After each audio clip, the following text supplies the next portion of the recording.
Shop the Sherwin-Williams 4th of July sale and get 30% off paints and stains June 26th through July 6th. Whether you're refreshing your interior or exterior, we've got the colors to bring your vision to life. And with delivery, getting everything to your door is easier than ever. Shop online to have it delivered or visit your neighborhood Sherwin-Williams store. Click the banner to learn more. Retail sales only. Some exclusions apply. See store for details. Delivery available on qualifying orders. KIDO Talk Radio app and podcasting and YouTube and everything else. And if and when you YouTube us, you'll notice we have this young man on by the name of Jonathan Savage, live from London at 580 KIDO. Good morning, sir. Hello, good morning. On YouTube, you say? Yes. We don't have, it's not a video feed, but there's a picture of me smiling. One of the rare times that I smile, but for some reason, in the old days, we called it Jim Crockett Promotions. Here we call it the Godless Corporation. They said, we're going to put this guy in Idaho. And for some reason, many years ago, before podcasting became the thing, Miller, you're going to be our first in a company employing people, not firing people, in a company not in bankruptcy, not emerging from bankruptcy, in a company that cares. That's why we call them the Godless Corporation. They said, you will be the standard bearer. You will be the tripwire. You will be our potato casserole. And then they said, we're not done with you. We're going to put you on YouTube. And I go, how about some video? Miller, there's a reason why you're on the radio. And here we are. There are limits to what the media can do, aren't there? And here we are, not on television, not selling out like your boy Schmelz. We stick to the original electronic medium, the most intimate, inspiring, intellectually stimulating media, radio. And you, my friend, would have trouble in Idaho because in Idaho, unlike Europe, we have air conditioning, and our air conditioning works. Yeah, I have one small portable air conditioning unit in the wintertime stored in the closet. It's brought out at this time. I have a whole family sleeping in one bedroom at the moment where this air conditioning unit is. But I am in the minority in the UK and probably in much of Europe, but even having that. 7% of homes in the United Kingdom have at least one installed air conditioning unit. And even in Italy and Spain, which are hot countries, only 50% of households have air conditioning. I know that where you are, 90% in the United States, probably higher in some parts of the United States, 90% in Japan. So this is why on this side of the continent, we are not built for what is happening right now. We are not built for sustained extreme heat. Multiple days with temperatures hitting 90, 100 degrees. The hottest June day on record in the UK, the hottest day ever in France, with no respite at night either, with temperatures well over 70 degrees often at night time. We are sweltering. We are struggling to sleep, and health is being affected too. There is a red extreme heat warning for many countries saying danger to life, danger to infrastructure. Yeah, it's a tough break, so you're sweating to the oldies. Sweating to the every single pore is sweating at the moment. And I turn off my portable air conditioning unit when I talk to you because I know you don't want the background noise. Thinking of you and the listeners there as I sweat even further. But something, we like to make you sweat. Yeah, but that is the number one characteristic of our conversations. Even on a winter's day, I sweat after and during a conversation with your good self. But there's various things that are happening to try and alleviate this across Europe. In places like the Netherlands, they're creating cool-down spots in libraries, city farms, theatres, churches, so people can have seating, drinking water, and toilets. They're letting pets in too, air-conditioned areas. They're also in parts of Paris giving away free cinema tickets to people who are under 25 or over 65 with independent air-conditioned cinemas. In Spain, they've got fountains, pools, and sprinklers in public, working overtime. In Italy, there's a furlough so that companies don't have to pay their workers and can let them take time off during the heat of the day. So there's an awful lot going on to try and cope with this extreme heat in Europe right now. Well, we feel bad for you people, but you didn't back us when we needed you the most, so we're sorry. Okay, is there a direct link to that? Would you give us free air conditioning in return for backing you where you need it the most? Because that's a deal. No, sorry. I mean, it could have been. You're going to have to pay the freight. I mean, that may work for your boy Bill Wills or Schmills or Schmells or whoever else you saunter around the country with. But here, the standard is higher. Here, it is Marshmello. Here, it is Sean Paul. Here, it is Everclear. Here is Kevin Miller and the Boise Music Festival. And as I said before, if you had the guts, if you had the intestinal fortitude, if you didn't fear the limelight, the heat, the non-humidity, you would have taken my offer to join me as I open up the Boise Music Festival. And as I introduced the most famous act of all, not Mr. Mello, but Everclear. And you could walk around and have a delicious drumstick, some other exotic American food that you people aren't privy to, and enjoy a lifetime experience that we in Idaho make the extraordinary rather ordinary year after year after year. Only days away, 2 days away from the Boise Music Festival. Is this true? 2 days away. The weather, it's going to be a challenge, allegedly. But in Idaho, it changes every 10 minutes. We don't worry about being in the closet with the air conditioner. What we were, or the little Jabroni World Cup. I'm surprised you didn't get that in. Oh, a big match tonight. In America, we call them games. You know, I'm avoiding talking about the World Cup because Scotland lost to Brazil last night. So as far as I'm concerned, the World Cup is over. Too many beers, Tartan Army. Yeah, too many beers, too much panicking, too much Scottish panicking. And that's a problem for us. We do tend to panic when we come under pressure from Brazilians. Now, wait a minute. How close was the match? I was watching the president kick off the Great American State Fair in Washington, D.C. I wanted to watch it, but I was outvoted. Well, you know, we kept it tight at the back for a long time. We've put up a really solid defense, started the game really well, at least for the first 6.5 minutes. And then our defender decided to give the ball to their best player within sight of the goal. So, well, great job. In the end, we lost 3-0. And it was not flattering for Brazil. It could have been worse. We didn't turn up, which is a shame because they tried really hard. They just didn't have the quality. Wow. Let me just say this. I'll get you out on this one. Are you working tomorrow or not? Actually, I am working tomorrow. I'm doing a few hours tomorrow. My boss has asked me. He said, Jonathan, we need you. We need you more than we ever needed you before. So I said, all right.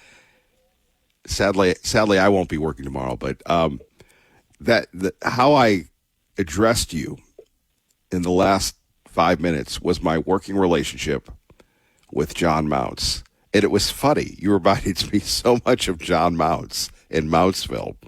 So imagine 30 years younger, full of the fire, the enthusiasm. You were John Mounts just moments ago. And now you know our relationship. I'm going to take this to John Mounts and tell him this flattering description. And if I hear back from him, I'll let you know what he says because that's. Oh no! Yeah. You were John Mounts. Gosh, is that? I'm assuming that's a good thing, right? It was scary. I go, why does this all seem familiar? I go, this is me and Mounts. Well, Well, okay. Yeah. I mean, maybe you shape people into one particular type of personality. Maybe that's what happens. Spending time talking to you turns everyone into John Mance. I wish. Mountsville, as you call it. Jonathan Savage, always a pleasure. Anything else you'd like to leave us with before you go off to Poughkeepsie? I'll tell you how. Talking about air conditioning, right? I got a survey for my house to get air conditioning in 4 bedrooms and the kitchen area. It was like $23,000. That to me sounds like quite a lot, and that's part of the reason why we don't have air conditioning in this country. Well, it's socialism. We're on our way to socialism here. If it was socialism, it would be free.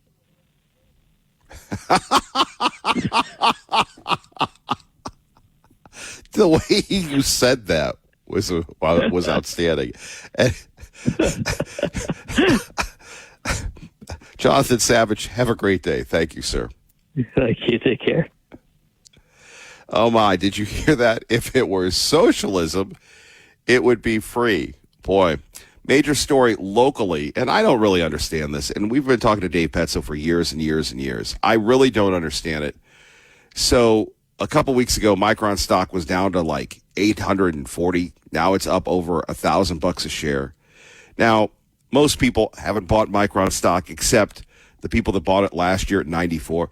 I again, today it's over $1,000 because the third quarter came out. The fourth quarter is going to be even bigger, and the AI chip thing is going.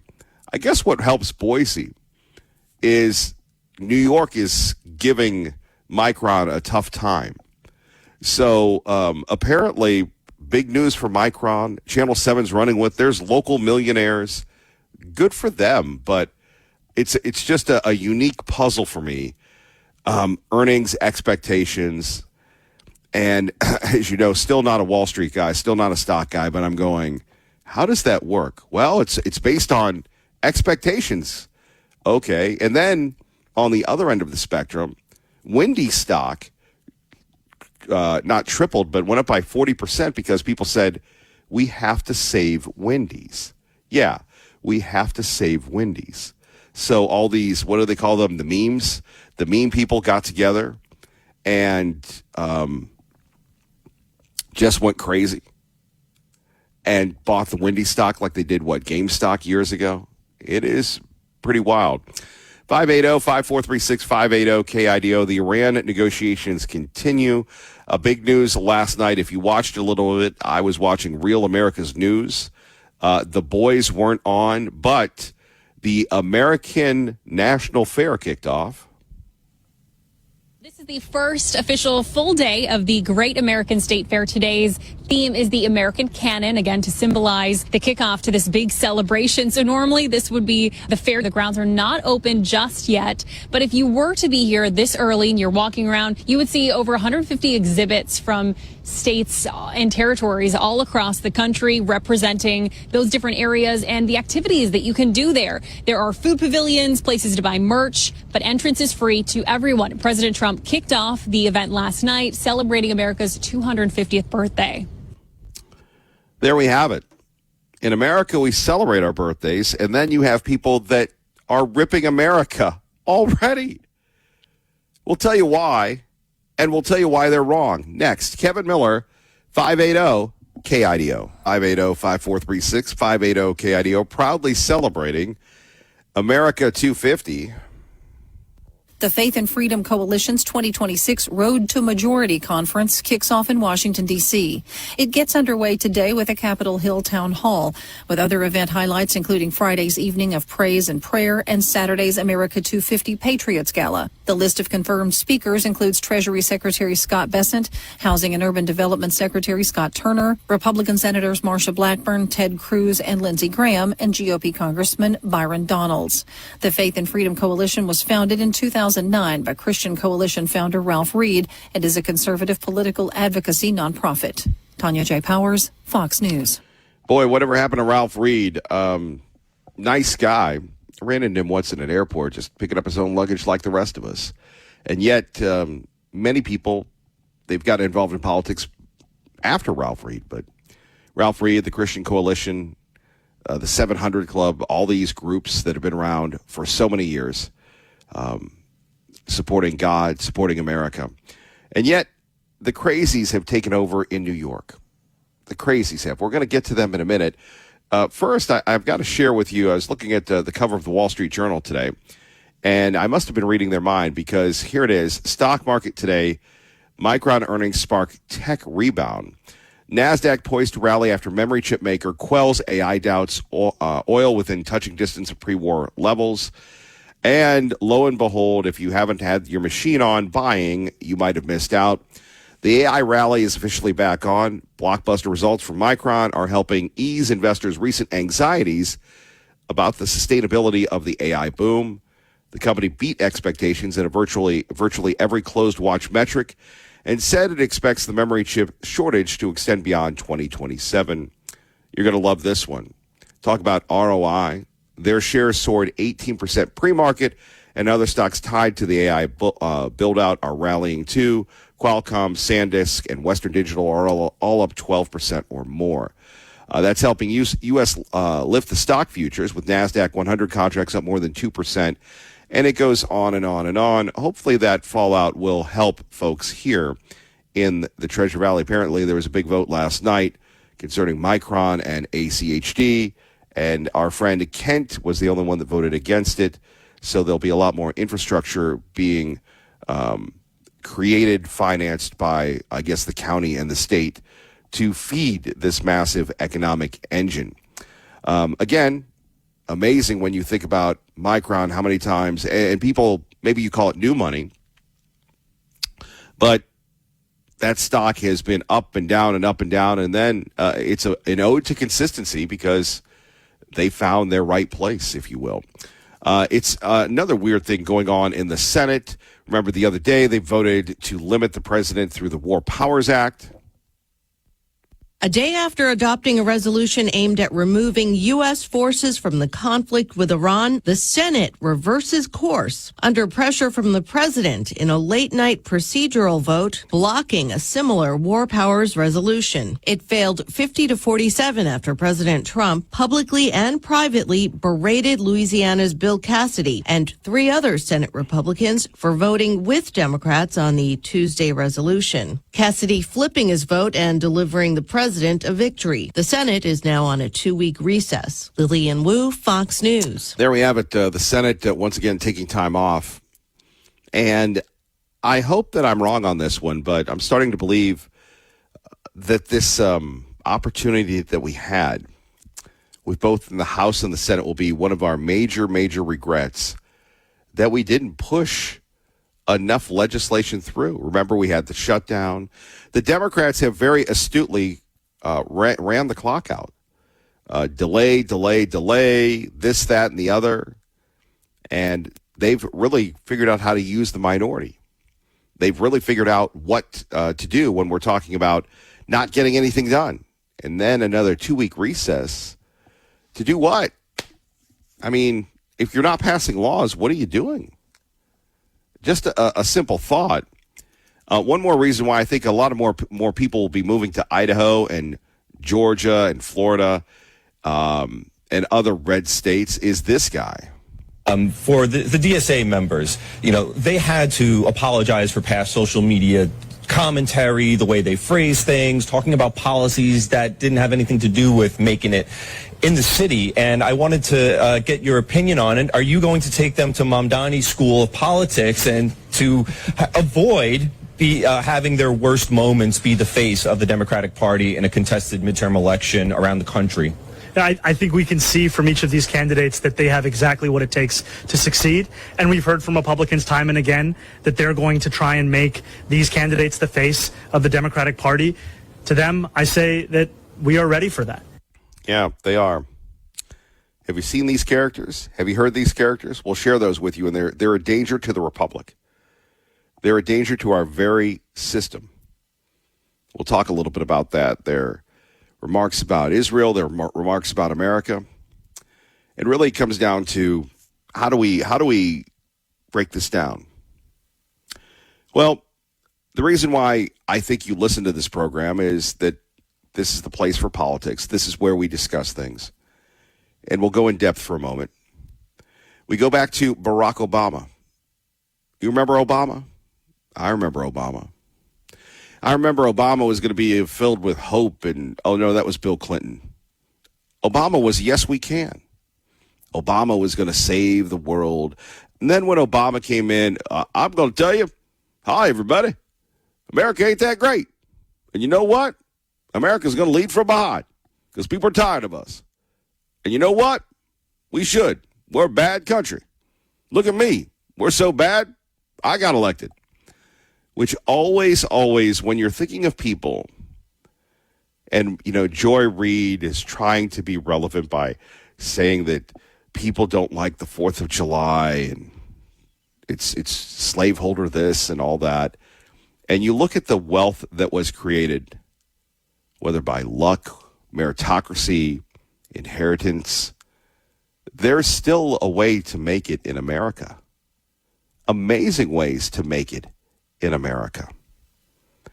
And as I sit here and as we break this down, Obama was the first U.S. president to pretty much tell us how bad we were. And because you had these little baby Obamaites that are now in their 20s and 30s, I mean, this was the dominant principle. For me, it was Reagan was my daddy. For some, it will be Trump and Biden, and it'll be like you have two daddies. But for me, I was very blessed. I was a child of Reagan. And I was worried about the children of Clinton, but the Obama kids, figuratively, not literally, because this show is monitored not only by the Chinese, but Media Matters and everybody else. So we'll do the intellectual argument. This was the first guy that said it was wrong.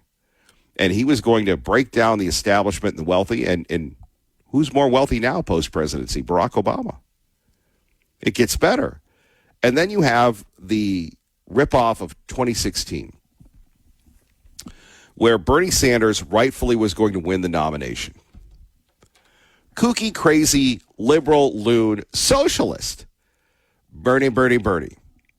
And what did Bernie do? He got ripped off by the Clintons. Totally ripped off. I still would have marveled at Bernie versus Trump, because that legitimately would have been a true contrast in where we wanted to take America. Capitalism and socialism. Why not? They didn't like Bernie. Bernie had to go. Bernie was very smart, being the old codger that he is, and hooked up with AOC, another young wannabe socialist of limited intellectual means. And they toured the country nonstop. And they said, surely old man Bernie can't run again. And he did. And what happened? Bernie became a threat. And what happened? They took him out again with Joe Biden, one of the worst nincompoops ever to be in the Oval Office. Some called him Joe Poopy Pants. I don't really believe that, and I think it's an offensive statement, but I mean Joe Poopy Pants. And look, nobody likes to poop their pants, but sometimes those things happen. Gas turns out not to be gas. However, I don't really need to explain Joe Poopy Pants. So these people were angered, and they said, we're going to seize power by any means necessary. And they adopted the vibe, the face of being anti-Semitic, in my opinion, anti-Israel, and then what? Attacking again and again and again. And, of course, you had Joe Biden going on and on about DEI, giving them an opportunity. So here you have people that are losing their minds, like this one. So we're fighting for the world and the world's good. And we celebrate our diversity through international solidarity. We celebrate our diversity by not spearheading American exceptionalism. Yeah, imagine saying that to the founding fathers. They've grown up hating America. They have grown up saying that America is not exceptional. How can you say that America is not exceptional when they've allowed these extreme candidates to be nominated on their way to Congress? These people are the new left. And as they said to Hakeem, you're next. My hot take is we need to abolish pre-check. I've got like a million beefs with the airline industry and the process of having to fly. We need to like nationalize the airline industry. But let's start by abolishing. Yeah. How, I mean, again, if they had a brain, they'd be dangerous. They are really, really dangerous. One more here from Mandami. And I consider my own faith, Islam, a religion built upon a narrative of migration. The story of the Hijrah reminds us that Prophet Muhammad sallallahu alaihi wasallam was a stranger too, who fled Mecca and was welcomed in Medina. Surah An-Nahl 1642 tells us, as for those who immigrated in the cause of Allah after being persecuted, we will surely bless them with a good home in this world. Or as the Prophet Muhammad sallallahu alaihi wasallam said, Islam began as something strange and will go back to being strange. So glad tidings to the strangers. If faith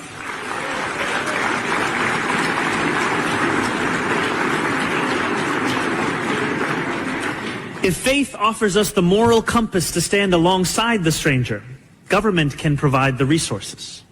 Let us create a new expectation of City Hall, where power is wielded to love, to embrace, and to protect. We will stand with the stranger today. Yeah. How's that working out for the people of Iran? How's that working out for all the battles that go on and everything else? There's Mandami. I don't think he's a fan of ICE.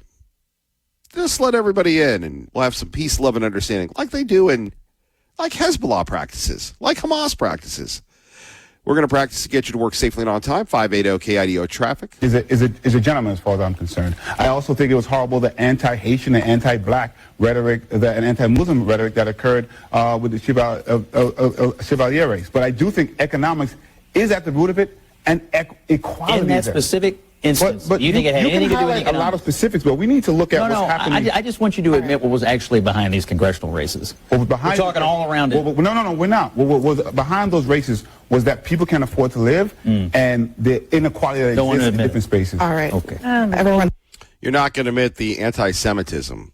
Scott Jennings from last night's Thunderdome show. Good morning. Kevin Miller in the morning. 580 KIDO. Folks, if you can't beat them, join them. It's going to be a big one today for America. And let's face it, the World Cup is very smart. They're not scheduling this during college football. They're not scheduling this during professional football. And really, their only competition is baseball and NASCAR. And if you're not a baseball guy, if you're not a NASCAR guy, this truly is the off season. But you have the World Cup to get you through. Team USA will wrap up its group stage matches tonight in Los Angeles as it takes on Turkey. The Americans have won the first two matches in this World Cup and have already won Group D, securing a spot in the knockout stages. Meanwhile, Turkey has already been eliminated from the tournament.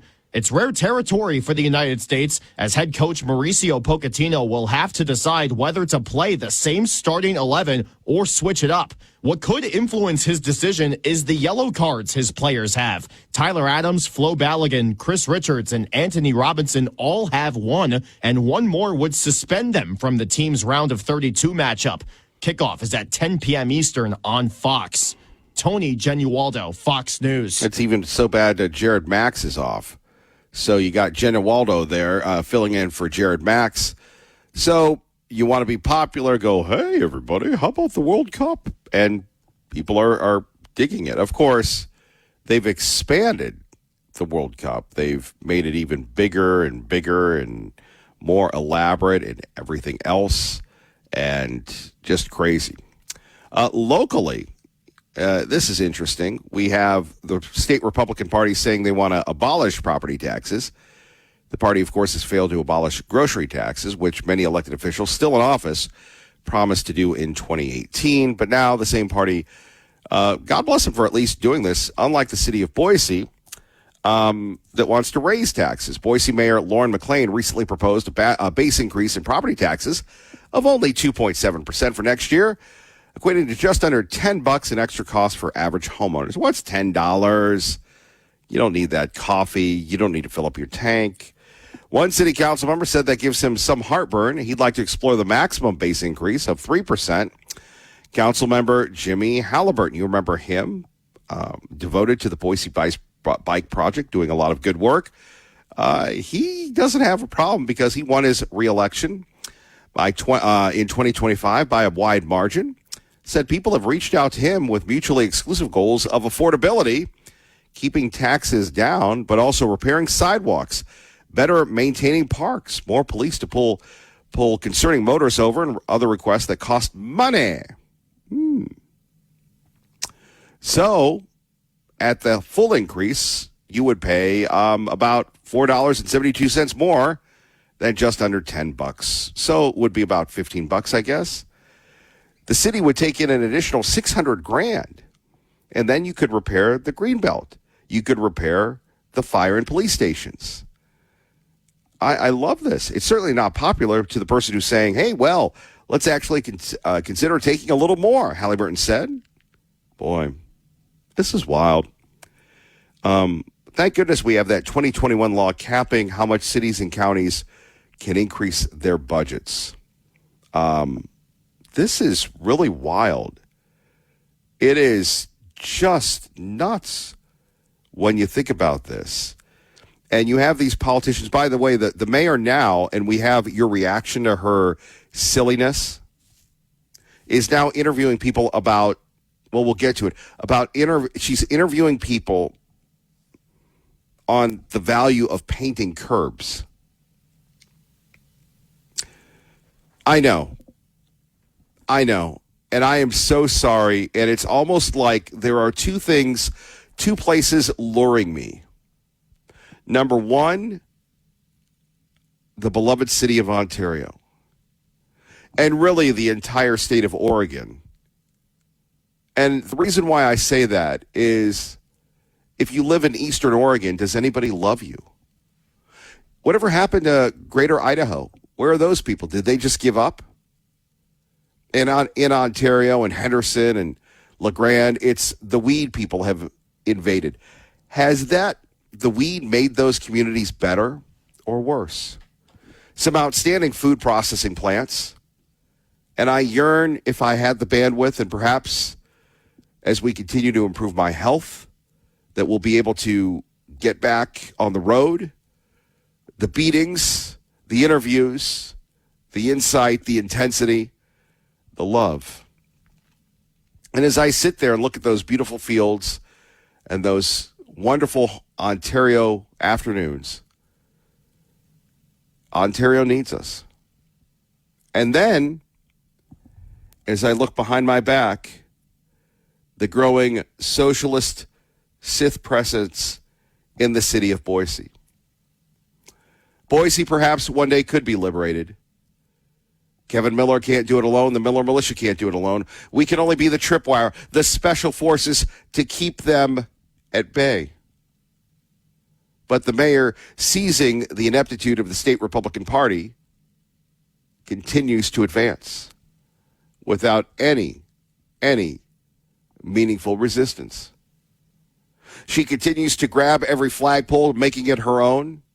And yet, where is the love for America? Will she dress up as Uncle Sam? We address this in our latest column at KIDOTalkRadio.com. And here we want more money going away from the taxpayer. And yet we have the world's most profitable corporation, Micron, printing money.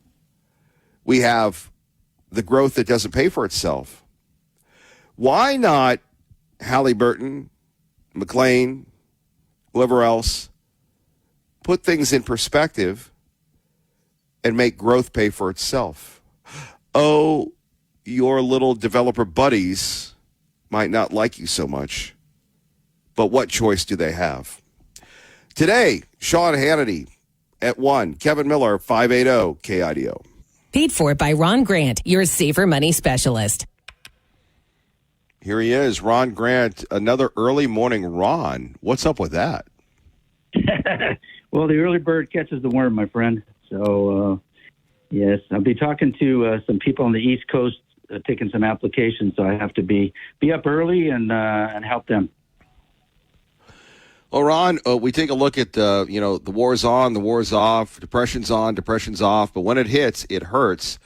How can we protect our money from seen and unforeseen economic disasters, calamities, like what happened in the 1920s?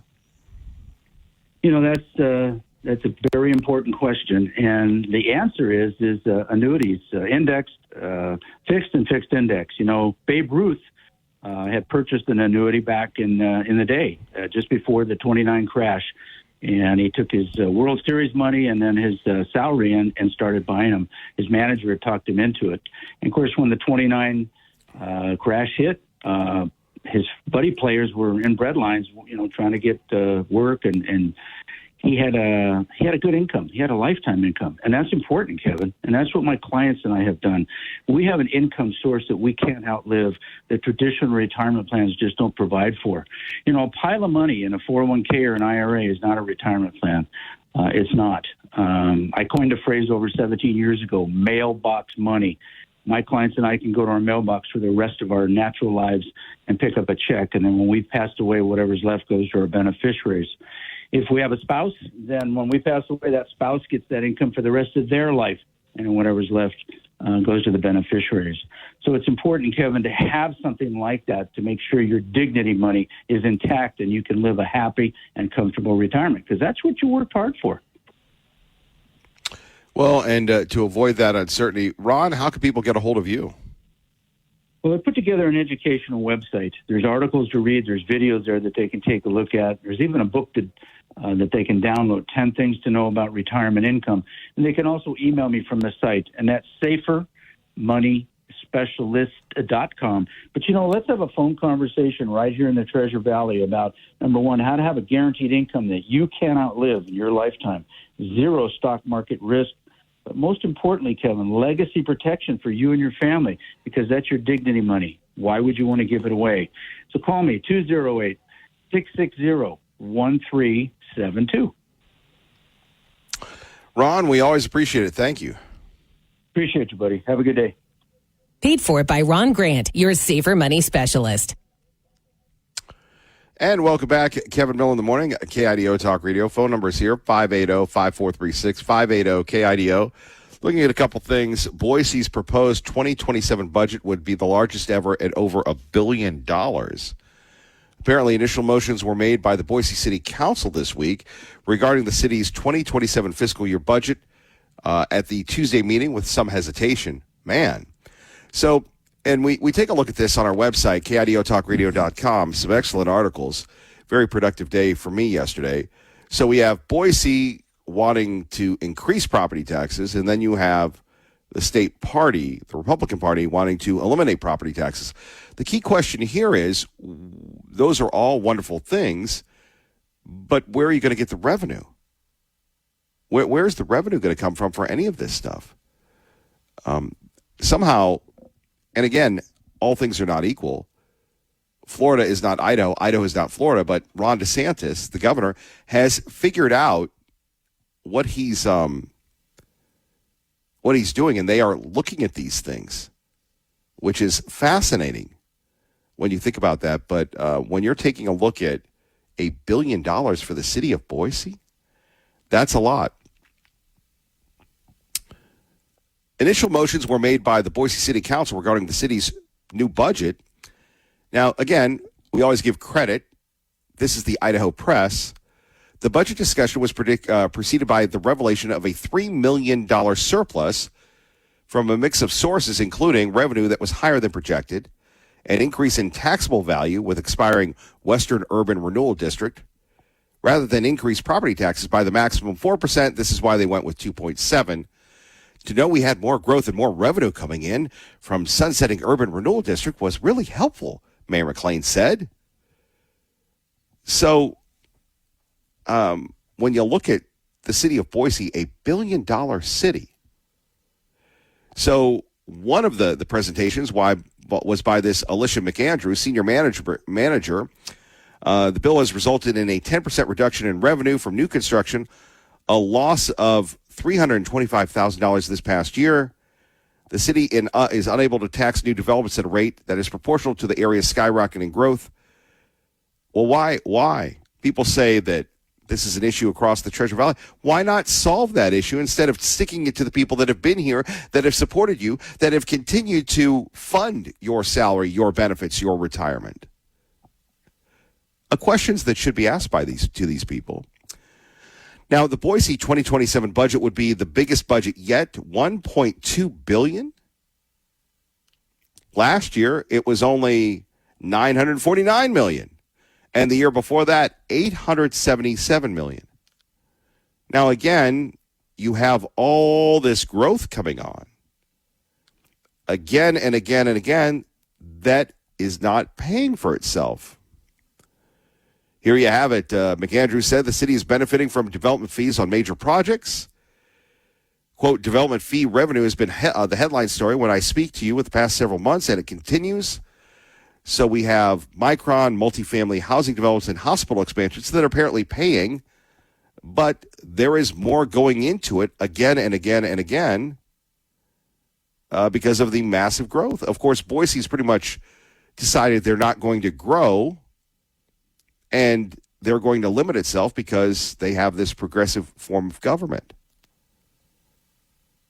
that seeks to save the foothills and everything else and stick it to others. It shows you what these people are thinking. And again, props to the people at the Idaho Press for actually covering this story. I didn't see the story anywhere else. When we think about budgets, and then we have the state and we have everybody else. So please tell me, wouldn't it be great to have an unlimited credit card? And when Dave Ramsey was on this station, and we love Dave Ramsey, a friend of mine for many, many years, he would always talk about people that would, and he was very harsh, that people would just buy things. And it seems to me, does it seem like this to you, that we have this unlimited credit card called public funds, public trust, public taxes? The property tax goes up. We keep building. We keep doing this. And yet no one, outside of perhaps Mike in Boise, has decided to basically look at these things and say, well, what can we do to be more efficient with the people's money? And I don't like to be right, but could it be that we're going maybe not broke or belly up, but being stretched is because Joe Biden funded us? The lib who hates Idaho, well, I don't know if he hates Idaho, but took us to court many times, really was funding our boondoggles? I know that's pretty heady for a Thursday morning, but it beats talking about nils and matches, or maybe it doesn't. Let's get you to work safely and on time. 580 KIDO traffic. Brought to you by our friends at the Boise Music Festival this Saturday. Good morning, Dave. Good morning, Kevin. From the Pacific Steel and Recycling Studios, traffic on the freeway coming out of Candy County into Ada County have an accident just beyond Garrity. Watch for that one. Once you get past there, looking good into the Meridian area, it does start to slow down right at the Meridian Road merge. It's the biggest music event of the year, the Boise Music Festival. Powered by Taylor Law. Team Mazda, great deals the end of the month. Aaron and Joel, always working for you. We appreciate everything that they do, that they bring to the table here at 580 KIDO. We begin the hour with an ode to socialism. That's right. Socialism is back. Guess who's back? Back again. Socialism. Tell a friend.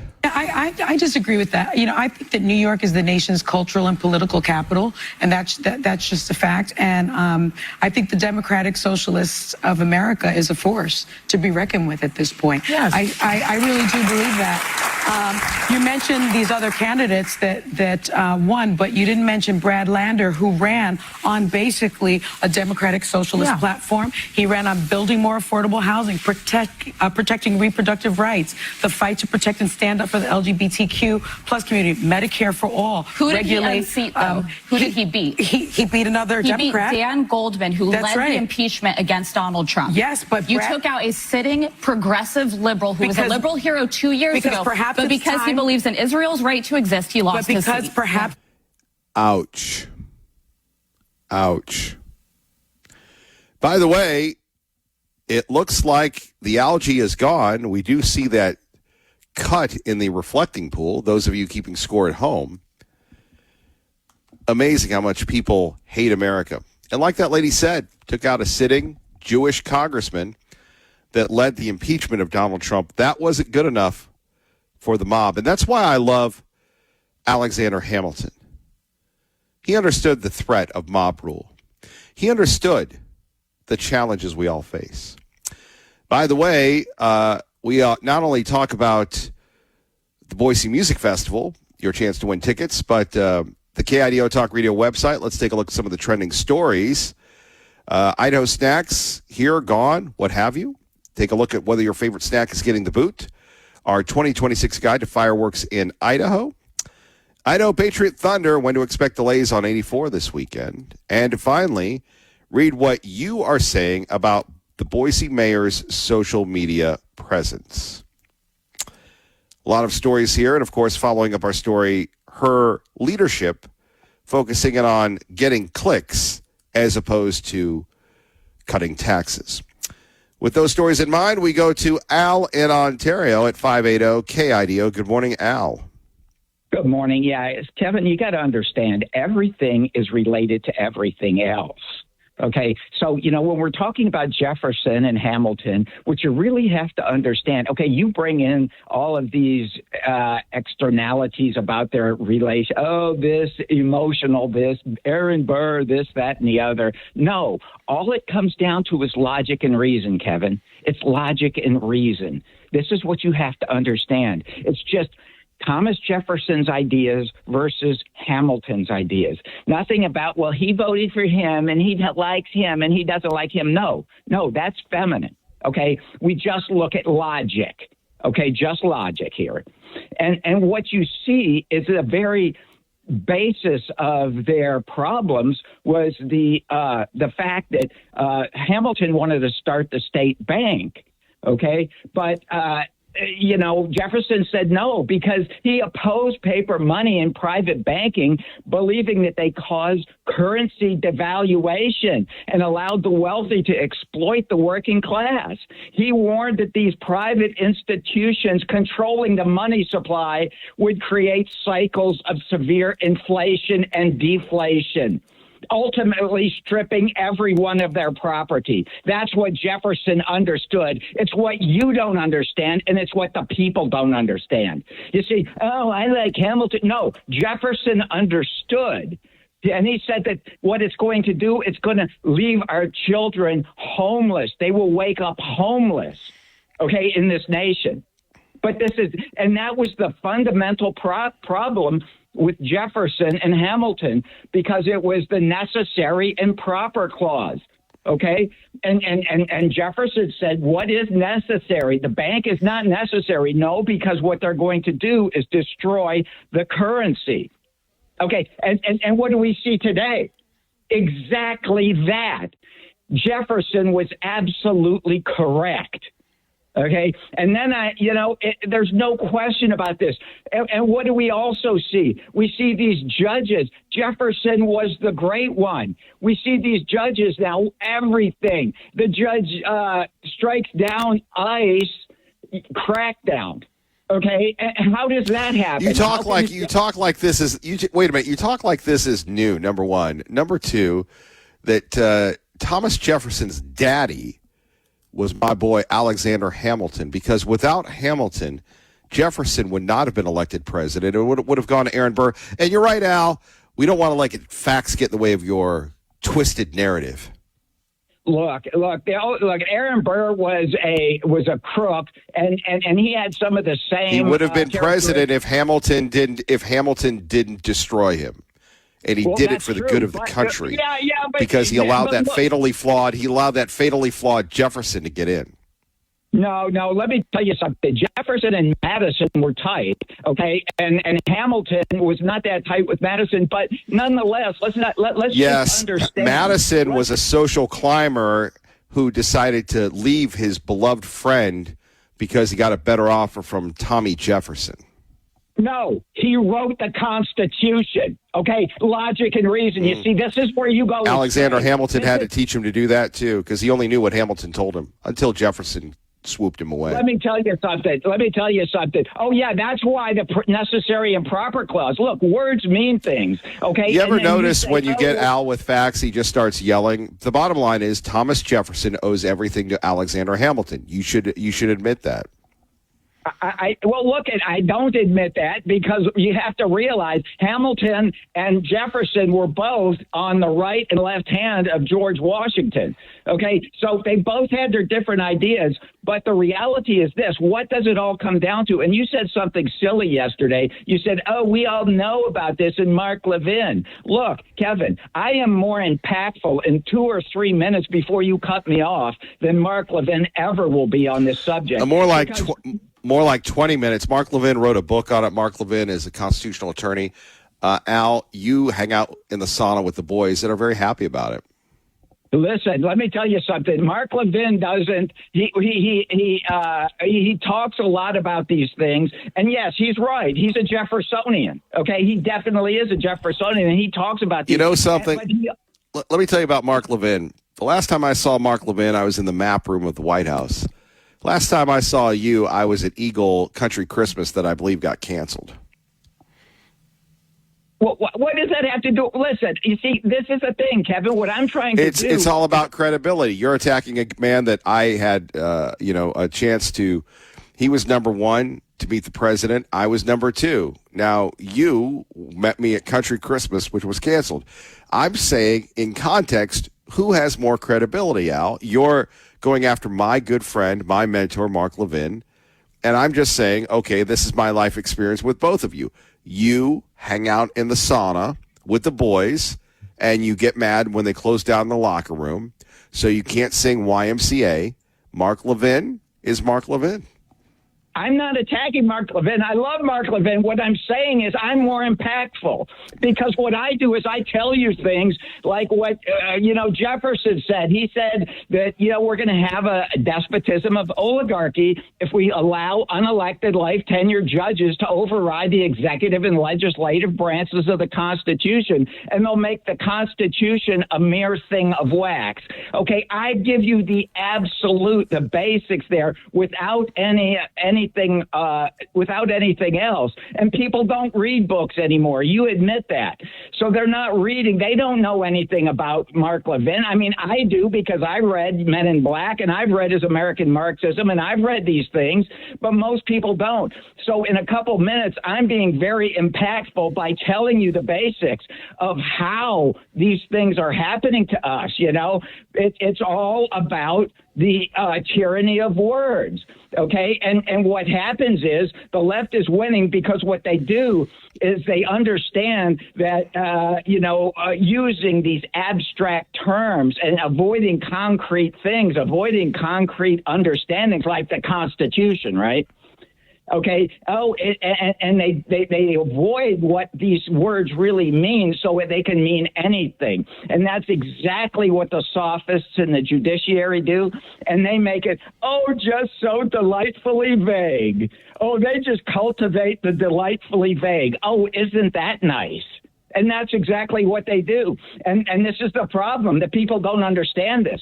Okay, and when I look around and I see, and I love to watch that movie from 1960, the Time Machine, and you see the Eloi and the Morlocks.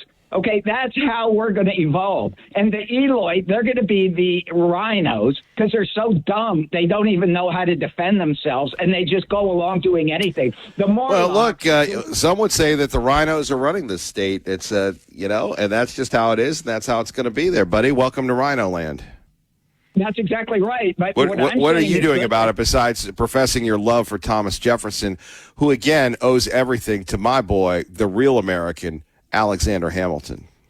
Look, at least Hamilton, when he had scandals, didn't pretend to be somebody he wasn't. Hamilton owned being a scoundrel. Hamilton was the guy that went to Europe, stole all the didn't honor any patents to give us our basic industries here. Hamilton was the man. Jefferson got the flowers. Hamilton paid the rent. Okay, Kevin, what I'm saying is this. Look, You can look at our problems. I don't know and what you're everything. saying. Okay, I know you don't, but other people do. So here's the thing, Kevin. Here's the thing. Yeah. Okay, when you look at the problems that we have today, Kevin, really, it's semantics. It's the what do words mean? This is the problem with the law today, right? You know, if you make laws that nobody can understand that have 200,000 pages of these laws, nobody even knows they're breaking the law. What you do is you turn people into timid animals, like de Tocqueville said. He said that we're going to be turned into timid animals, just like the Eloi in the Time Machine. Okay, and the Morlocks. Okay, the Morlocks are the judiciocracy. And we want to thank you, Jules Verne, for that one. Al, thank you for the call. You know, that's what makes this show great. Unlike Al, who will not give credit to the true daddy, Alexander Hamilton, I will. You know, he's so in love with Thomas Jefferson, but it's the idea that you can call in and talk about Jules Verne and the Time Machine and the Morlocks and the Mujis or the Fujis or whatever else and make it relevant to the Federalist Papers. Oh, that's right, Jefferson, you weren't a Federalist. And Madison, you betrayed my boy Hamilton. But again, you got a better offer.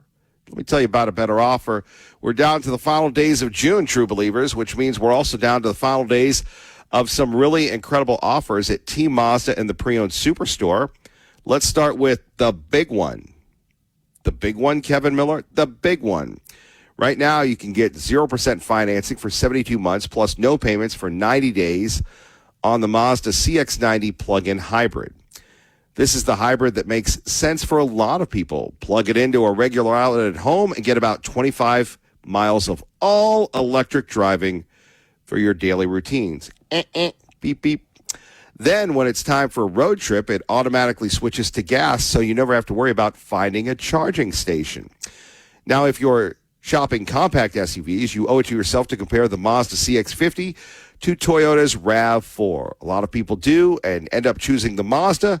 Right now, Team Mazda has a lease special on the CX-50 for just $290 a month. And for affordable, dependable transportation, don't overlook the Mazda 3. It's one of the few fun-to-drive commuter cars still on the roads today. Did you know? What's that, Kevin Miller? Team Mazda has 84-month financing at 5.99 APR, or you can lease one for only $219 a month. And remember, only Team gives you 130% of book value for your trade with a minimum $2,000 trade allowance, even if your current vehicle is a worthless clunker. A minimum $2,000 trade allowance, even if your vehicle is a current worthless clunker. Get pre-approved right now at GoTeamCredit.com. There's no impact on your credit score, and you'll instantly see your buying power right there. Team Mazda and the Pre-Owned Superstore on the Boulevard or online at GoTeamMazda.com.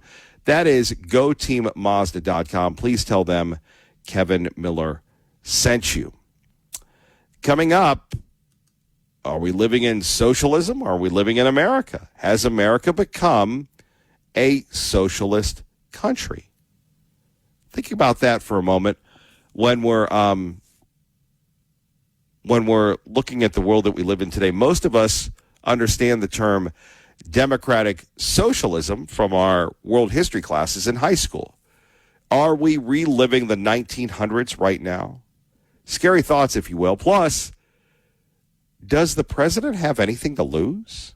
And what it means for us. Those stories plus your calls at 580-KIDO. The 1920s, the 1930s in Europe. The rise of democratic socialism, the challenge is, do these people even know what it is? Let's go back to this clip from The View that we started the hour with. Didn't really get a chance to finish it because we were interrupted, welcomely so, by our friend Al in Ontario. Let's roll as we're getting on the interstate, whether it's Meridian Road or Garrity or 10 Mile or Eagle Road.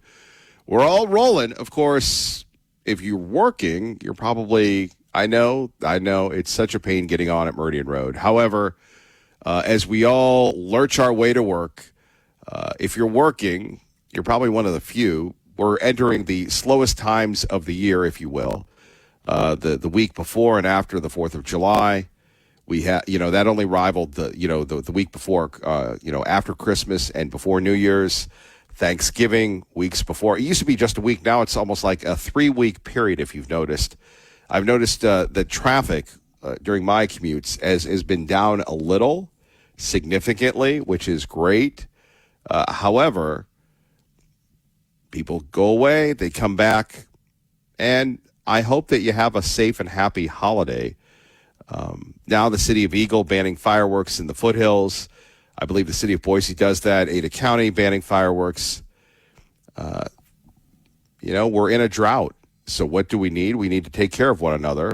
And if you're one of those people that spend a lot of money on fireworks, yes, I'm a contrarian. I'm a curmudgeon. Please be extremely careful. There are a lot of people that bring their little kids around. Please don't have to take a trip to the ER. I disagree with that. I think that New York is the nation's cultural and political capital, and that's just a fact. And I think the Democratic Socialists of America is a force to be reckoned with at this point. Yes. I really do believe that.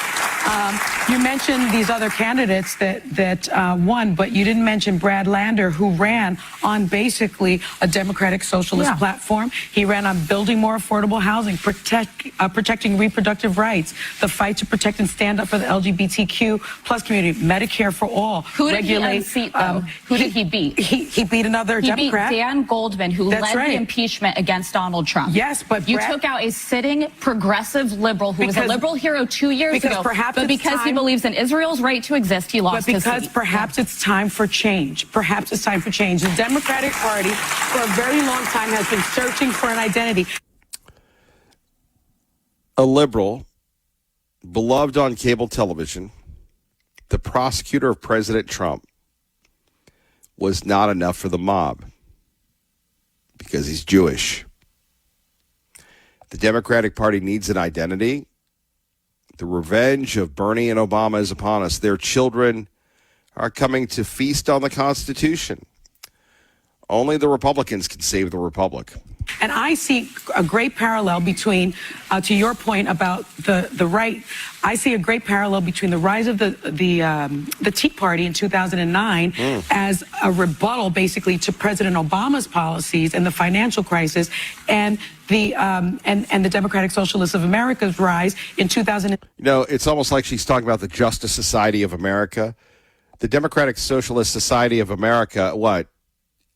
3 weirdos in New York? It's growing. Thankfully, again, another great reason to live in Idaho. But these people are strange. These people, well, we'll break it down for you. But in America, did you ever think that the word socialism would be used proudly? And like I said, we have become a socialist country when it comes to supporting our businesses. Well, we can't compete internationally. Okay, well, the government buying into it, the government buying this, buying that. The government never bought Carnegie. They never bought Rockefeller. Elon Musk, he's making millionaires. He's got a lot of government contracts. Ross Perot, government contracts. You know what it is. I'm from the government. I'm here to help. 16 in reaction to Donald Trump, in reaction to health care, in reaction to the loss of health care. One thing I would say is I just read a fascinating article. Yeah. Political analysis from The View. How in the world can anybody embrace this? Now, you can talk about socialism and everything is free. My man Savage last hour, I love that his little clip there where we were talking about air conditioning. I go, well, you're a socialist country. He goes, if it was socialism, it would be free. Nothing is free. No, they're a trade-off with everything. And here we have, there's a major crisis within the Democratic Party. Now, remember, those good people throughout the Tea Party that were vilified in Idaho. Think about all at the time we used to call them liberty-minded people that came up in the Tea Party. Tea Party Bob, several elected officials. That seems quaint today. The Tea Party was the biggest threat to the establishment, the biggest threat to the empire, the biggest threat to the Borg. So it had to be devalued and taken out. I think these people are not going to be devalued or taken out. They're going to be embraced because the media loves the story. Ask about the results in New York last night. You said Mamdani was not the future of the party. Do you regret those statements? I think the future of the party is diverse. That's the great thing about being in the halls of Congress. Literally, you can go up and ask them questions if you get credentialed. Even if you don't get credentialed, I think people just walk around. And it's anchored in the fact that we've got candidates all across the country who are running to take back control of the House of Representatives so we can end the national nightmare that's taken place. Mayor Mamdani has been off to a great start as mayor. We have a good working relationship, and that will continue moving forward. The NRCC dropped off flowers at your office this morning in condolences for the candidates that you endorsed that lost. Do you have any reaction to that? The thing is that the NRCC and Republicans spent millions of dollars trying to pick Mike Lawler's opponent, and they failed miserably. And Kate Conley, who's now the Democratic nominee, is going to take Mike Lawler out in November.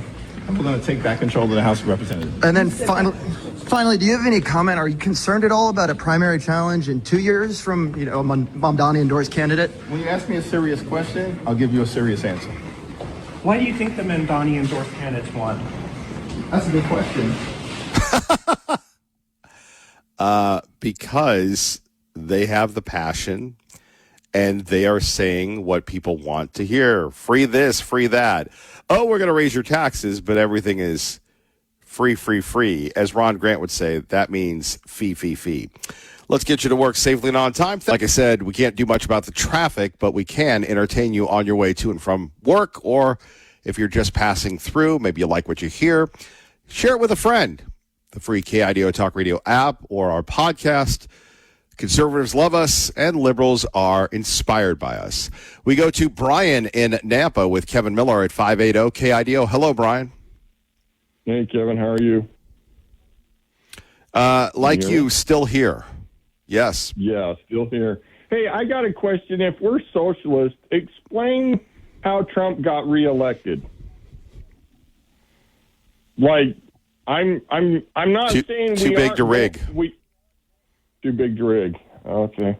I think Trump is left of me. So's J.D. Vance. I'm for the right, but I would argue because the Democrat or you could call them the socialists in their parties, put two people up that the American people got sick of, Joe Biden and Kamala. So I would argue that the reason Trump got elected is because the other option was so left and so socialist and so horrible that the American people went, no, we'll take Donald Trump, even though he's left of Brian a little bit. So are we really going left, or is there just well, now remember, Donald Trump has given us a little left turn with the government buying some of these private companies. Yeah, and that makes my argument that Donald Trump's left of Brian. Like, I'm 54 years old, Kevin. I'm born and raised in Idaho. I come from the left would have a fit if they dealt with my grandparents or my parents. They wouldn't know what to do. They would call them every name they got in the book. So what does that make Brian? But the point being is, like, my two sons voted for Trump. There's also a backlash of the right, and nobody wants to talk about it because, honestly, most of the people on the right are quiet. They don't make a lot of noise, and it takes a lot to tick them off, and then when you tick them off, they do something about it, kind of like when the Japanese attacked Pearl Harbor. They ticked us off, and then we came out swinging. So my argument is the right is still here, and we're still strong. We're just kind of the silent person that, the left tells us, hey, you're a racist, you're a whitey white boy, your privilege is showing, sit down and shut up. And a lot of us do, and we need to knock that off, and we need to do what Kevin and Brian does and get up on the radio and say, no, you're wrong. You shut up. Questions. Exactly. Did you hear the wind? Like, the View's in trouble because they're not fair and balanced, and the government's looking into it. So thank you, ladies, for the View. Justice is coming. And the baseball thing with the rainbow hat. All of a sudden, those the baseball leagues are like, we'll behave, we'll let freedom of speech and freedom of religion.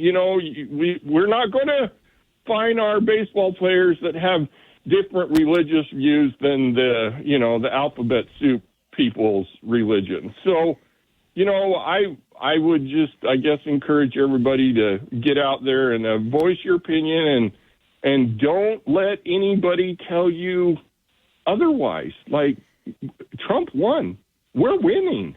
We're still winning. Yeah, do I love everything he does? No. But, Kevin, I don't think there's ever been a president that I like everything they do. I mean, come on.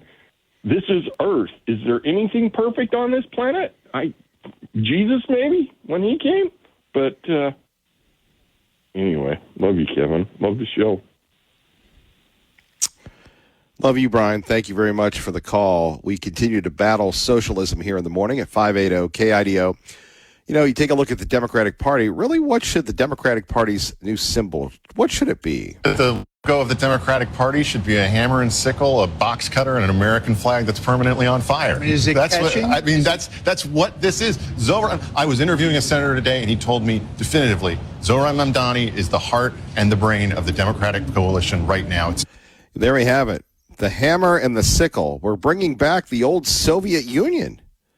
Isn't that wonderful? Now, if you're Hakeem the Dream, what do you have to do? Well, you've got to go lefty left to make sure that that you can do this, that you can continue to embrace the cult of personality, that you can keep your job, because right now it ain't looking good. It ain't looking good at 580-5436, 580-KIDO. When we're looking at these Nancy Pelosi all of a sudden is starting to look rational. Nancy Pelosi is all of a sudden starting to look like, what did she do to keep all of these people in line? And by the way, in the city of Boise, we have the mayor who's decided that she's going to be a reporter now. Now, again, there is nothing wrong with professionally questioning the motives of the mayor of the city of Boise. Like I said, several stories on our website. What's that? No, we're the only ones picking it up, but that's fine. And when you have an issue, it's good to talk about it. Here she is interviewing a guy from parking enforcement. Vince seems like a nice guy. Vince, what say you? Oh. Here we go, Vin. Make sure that folks know to step back when you're parking from the intersections so our pedestrians can cross streets safely. Vince, thanks so much for your work. What's it been like? It's been very good. Overall, what the goal is to keep everyone safe and to also make sure that the line of sight at the intersections stays super visible so that people can actually see around the corners and keep everyone in a safe mode. And they're pretty visible, that yellow that you've been painting. Thanks for your work. Really appreciate it. Thank you so much. So, again, you're going to go, Kevin, you're making something over nothing. Oh, that's where you come in. 580-5436, 580-KIDO. Here we have Brian saying impeach the Boise mayor. All these other things. This has changed again and again and again. Lots of comments. We actually picked out the best ones and put them on our website for you. But I go back to this one more time, and we apologize for my lack of technical prowess here. I'm here with Vince from Parking Enforcement. Our team has been in the neighborhood painting curbs to make sure that folks know to step back when you're parking from the intersections so our pedestrians can cross streets safely. Vince, thanks so much for your work. What's it been like? It's been very good. Overall, what the goal is to keep everyone safe and to also make... So, we're going to raise your taxes. We're going to paint the curbs. And then we have, and poor Vince, I think Vince just wants to do his job. Vince looks like he does his job. Vince wants to paint the bright yellow. Now, poor Vince is getting hauled into a video with the mayor where she's talking about keeping people safe. And most people are going to go, oh, isn't this precious? Mayor McLean is not only painting, is not only telling us about windows that save the birds, that it's cold in the Boise River. Where would we be without the McLean report? This is, I mean, I don't know. Who's next? The mayor of Meridian? What was that, a couple of years ago? He was working the drive-thru somewhere because some political consultant said, you need to go do these things. Wouldn't it be nice if instead of having the, hey, look at me, we have the, look, we saved you a lot of money. We just want to keep you safe, right? It's all about safety. Make sure that the line of sight at the intersections stays super visible so that people can actually see around the corners and keep everyone in a safe mode. And they're pretty visible, that yellow that you've been painting. Thanks for your work. Really appreciate it. Yeah, thanks for your work, Vince. That's enough out of you. By the way, you want to keep people safe. Don't run red lights. That accident that happened in downtown Boise, don't be an idiot. You know, sometimes empathy is so important. I know it's not easy, especially when you have people going 20 and a 40. But the idea, we say we're a faith-based, God-fearing Christian community. We have to prove it sometimes by acting like good Christians, like acting like good faith-based folks, by actually practicing what we preach, not just preaching it to tell for others to practice, but practicing what we preach. And how do we do that? We decide we're going to stop at the red lights. I know the dysfunctional behavior has become the norm, and we have that on our website, the shocking photos of the little car hitting the massive SUV and it flipping over because somebody was inconsiderate. Somebody, unfortunately, was very stupid. Somebody made a bad decision that will haunt them for the rest of their lives. And back to City Hall, we have the mayor talking about bright yellow curbs, if you will. Here at the new training facility for the Western Carpenters Union, it was so fun to see this dream become a reality. There were folks on site that are part of the apprenticeship program, doing their trainings, many of whom work on the mayor has a side hustle as a carpenter. The site at Micron, building memory of the future. There are folks signing up and becoming part of the union because they too have jobs building buildings all over this valley and lots in Boise. It was great to see this become a reality, to learn about the opportunities that Boise workers have to build jobs. I don't know, man. This sounds like propaganda to me. This sounds like reading from a script. She even has B-roll in here. The mayor has B-roll. And then we have John going, thanks for your support. The Carpenters have been with you since the start, Mayor McLean. Didn't they used to back the other Boise mayor? Homes and everything in between. I want to thank the Carpenters for your support of this community and for the opportunity to see this site today. I'd like to thank the taxpayers for allowing me to actually keep my job, to raise your taxes, to vilify the police, to hire a major Washington law firm that I couldn't pay for, that didn't find racism within the Boise Police Department. Thank you. All the turnover in her office. Goody, goody, goody gumdrops. Well, hello. Amazing. And one more. 8th Street. And yes, during this construction, businesses are open for business. Restaurants are open for dining. I encourage everybody to come on down and check out this. Yeah, the problem is you can't come on down because there's no parking. Kevin Miller, 580. Al, don't you know? Nobody gets a free ride. It's not socialism, Tea Party Bob. Boy, the boys are getting jealous, defending one another. Maybe we're getting close. By the way, Boise folks, this impacts you. Not only do we have the mayor embracing being a carpenter, being in the river, riding her bike, painting curbs. Is that in the job description? But now she's telling us about fine dining. I'm on 8th Street, and yes, construction. Businesses are open for business. Restaurants are open for dining. I encourage everybody to come on down and check out this wonderful location. Let's see. Let's roll to Lee Joe, who joins us now at 580-5436, 580-KIDO. I'm out here with a group. Yes, sir. There's absolutely. We live in a socialist country. Can you hear me? Yeah. So yes, we've fallen. The mayor, socialism has taken over. The mayor, even the mayor's little clips you keep playing. Okay, this is all about the safety of the people. Safety. The primary role of government is to defend the individual right. That is why we secure a government, to defend the rights of the individual. And the mayor believes that it's for your safety that government exists. That is socialism. It's so that everyone can be safe. It is up to you to exercise your right to make decisions and decide how safe you want to be. Brian, just because we elected Trump does not mean we are not socialist or have gone less socialist. I mean, the fact is the man has expanded the budget insanely.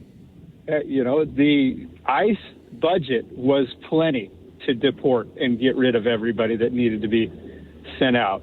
And he just, hey, this is what we do. We just add more and more money to ICE and everybody else. And what happens is we just increase the size of the bureaucracy.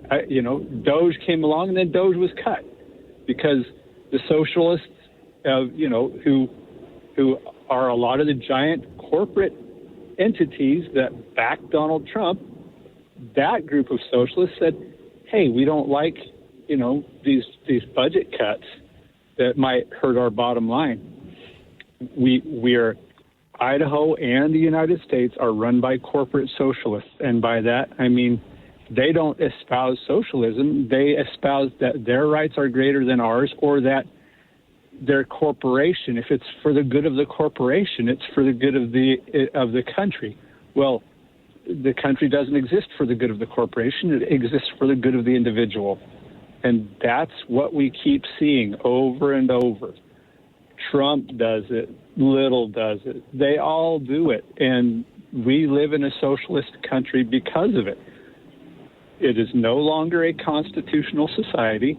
It is the post-constitutional society of bureaucrats run by people like the mayor who decided that natural gas is not a proper energy source, and then Intermountain Gas had to sue her because she banned it in the city code and get it back.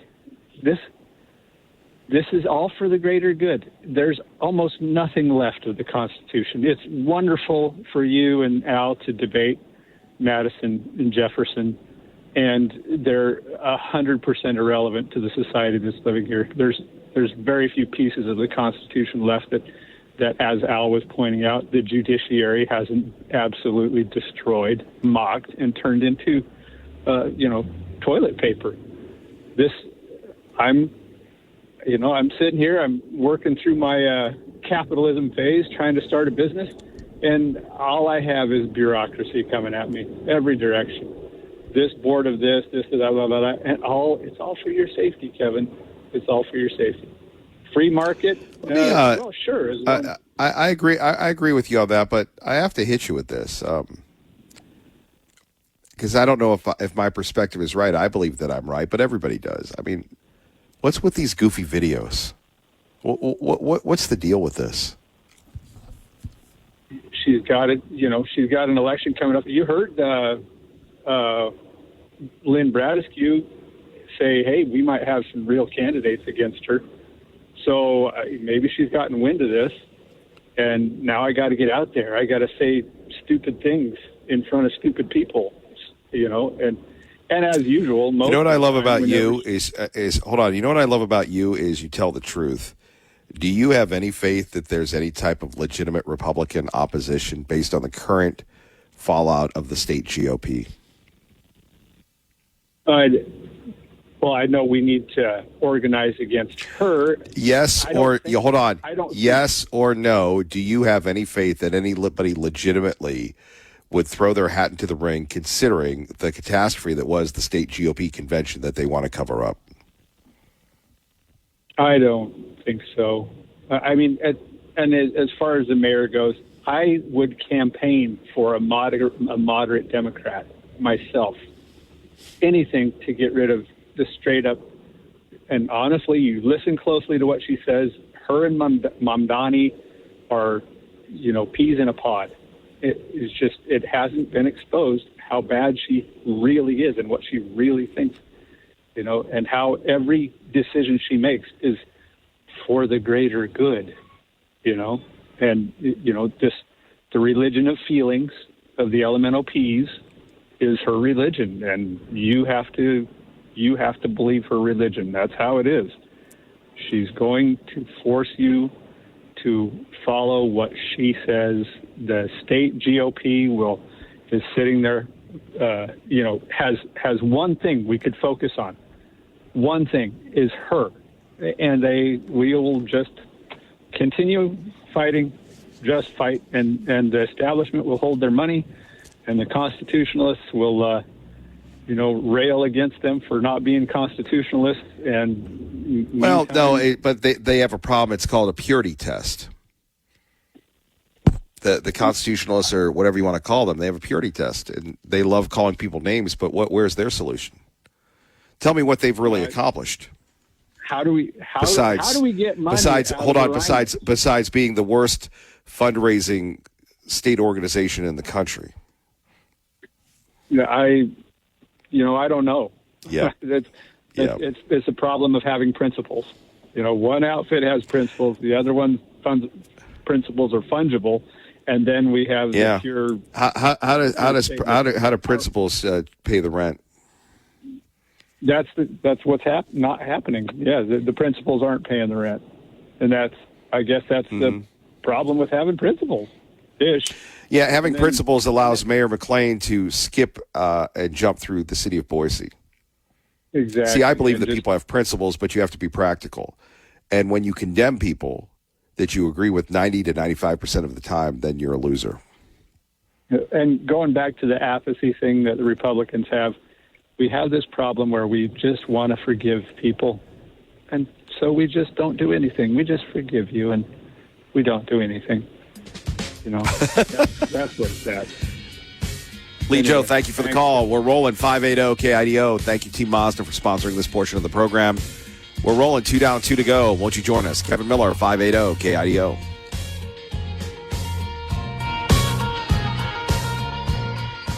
Injured as the aftermath of the Venezuelan earthquakes continue. Please keep those folks in your prayers.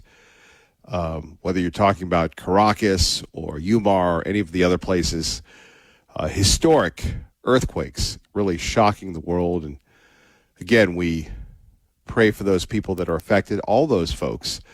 We are waiting for the Supreme Court. They'll be making some major decisions as well when we're looking at, it's the end of it's almost the end, literally the end of June, which means it's the end of this court session, which means we're going to see the big one on birthright citizenship and other ones. We've seen a few, most notably, I guess the big one would have been the legal weed thing, where if you have marijuana, you can still carry a weapon, a firearm, but you have to be in good standing with the law. And I still don't really understand that, but that's why we have a Supreme Court. I know it's been the purview of Al and others to bag on the Supreme Court, but until you find a better constitution, that's really how it's going to be playing out here. Do want to remind you, you can still win tickets to the Boise Music Festival. Literally, we're only a couple days away from Marshmello, Sean Paul, Everclear, and my personal favorite, the acts that are coming in. All these great acts, the local acts. Maybe they get money, maybe they don't. They definitely do it for the love of the game. So we hope that you get a chance to see us as we put on the biggest show of the year in Idaho, bar none. That is not hype. That is not hyperbole. That is truly how it is. The biggest show of the year. And again, we do want to remind you, we have an update for you on our website, KIDOtalkradio.com, where I got to tell you, Idaho Patriot Thunder will be on Sunday, which we can't wait to be a part of. What 10, 15 years we've been a part of that. It's in its 15th year, 16th year, something like that. We've been there from almost the beginning, and looking forward to seeing everybody, and hopefully we'll have a good, safe ride benefiting Operation Warm Heart and the Idaho National Guard's Fallen Fund, if you will. Phone numbers here, 580-5436, 580-KIDO. Let's go to Liz joining us now from Camp Rainbow Gold. Always want to promote Camp Rainbow Gold. Liz, what's going on? Hey, Kevin, this is Travis Armstrong. I'm one of the volunteers. Liz has stepped out. And Dan Martin, I'm also a volunteer as well. Okay, why don't we just do one at a time, and we'll try and figure this out. So, Travis, you go ahead, please. I'm really at a disadvantage here. So, you guys sound great, but is it true you're really spending your vacation at Camp Rainbow Gold? Absolutely. I'll tell you what, Kevin, there's nowhere else I'd rather be than Camp Rainbow Gold, and there's nothing else I'd rather be talking about. Well, what's going on? Oh, yeah. We're having a great camp up here at the moment. We're in teen camp. It's the third camp in a row. It kicks off with youth camp first week, had a sibling camp, and then this week it's teen camp, and we're wrapping things up tomorrow, and it's just been incredible. We're having such a good time. We had a dance last night. We had a lip sync contest. We're going to play some sandlot softball this afternoon. There's a Hollywood theme this week, and we're just having an incredible time. Well, tell us a little bit about the dance and the lip syncing. Who was impressive? Were you guys? So each cabin, for lip syncing, they kind of come up with their own skits and their own songs they want to do. We had a whole battle, and then everybody kind of votes for essentially their who the winner of the cabin is. And then each of the campers gets to pick the song, counselors and everybody dress up for, and it turns into kind of a whole big camaraderie event. Really cool, and all the kids get really involved with it. You know, you can imagine there's so many different songs that they love to to select and have the counselors perform out. So it's a really good time. And then the dance, what was that like? Yeah, last night we had a dance. So again, it's a Hollywood theme this year. So of course the dance theme was Pretty in Pink. Yeah, it's just incredible. It's like any sort of dance. You have some young people that are maybe a little apprehensive to dance at first, but when the night's out, everybody's up dancing, and there's all these great traditions. A gentleman came up from Boise. They had a photo booth, which was a big hit, the classic photo booth, and we all were able to get pictures. Everyone's all dressed up. There's a costume shack up here, and everybody gets all glammed up, wearing all their nice outfits. And then it culminates in every year a great song, which is, help me out, Dan. Don't Stop Believing. Don't Stop Believing, and everybody sings along for the last song, and it's just a really beautiful experience. Now, wait a minute. Isn't Pretty in Pink like almost 50 years old? Yeah, but we've adapted it a lot to modern generations too. And it's a good time. I mean, it's amazing how a lot of these older movies kind of come back, and then it's funny to see that they've seen them and actually know exactly. A lot of them they recognize off the spot, and they will name it out. It's pretty funny. It's great. Yeah, no, I was going to say. Yeah, please go ahead.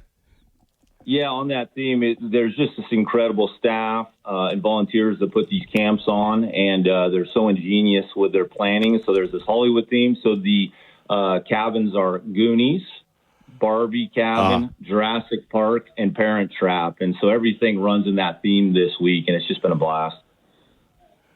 Guys, can you please both tell me how inspirational it is for you two to be a part of this?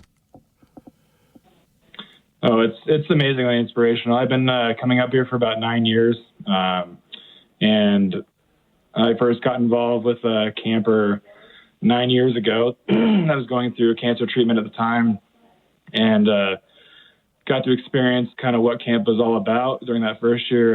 They eventually stopped going, and I just kept going from there on out, and kept volunteering my time. But it's so inspirational to see the kids, especially. We had one kid last year that Travis and I were in the same cabin for, and when he first got up here, the nurses, we have a nurse like med check is what they call it, where they have nursing on staff for the whole camp. They were saying this camper possibly won't make it through the camp just because of his active treatment and just energy-wise, he's probably going to be pretty fatigued and whatnot.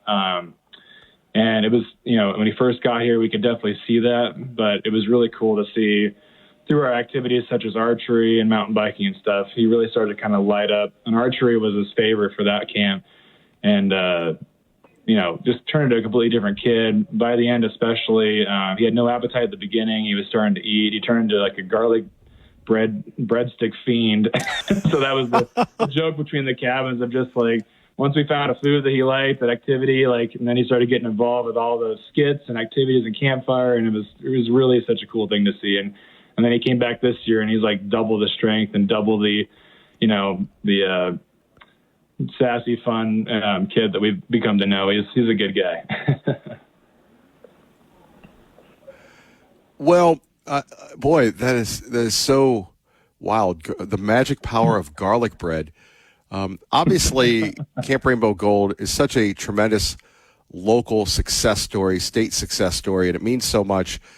And you guys are always looking for volunteers. It sounds like a lot of fun. And we want to hear more about it, but how important is it to volunteer and to go up there and like the campers, maybe be a little apprehensive at first, but really understand the significance of camping? Yeah, I can speak to that in terms of interest in volunteering. I came up to camp for the first time last year. And I'll be honest, I came up with the perspective of I'd long known about Camp Rainbow Gold, wanted to get involved, sounded wonderful. I thought, gosh, I'm going to go up to camp, provide some service work for this week. And it was counterintuitive, but this is the most joyous place I've ever been in my life. This is truly, the physical location is Hidden Paradise, and it's called Paradise.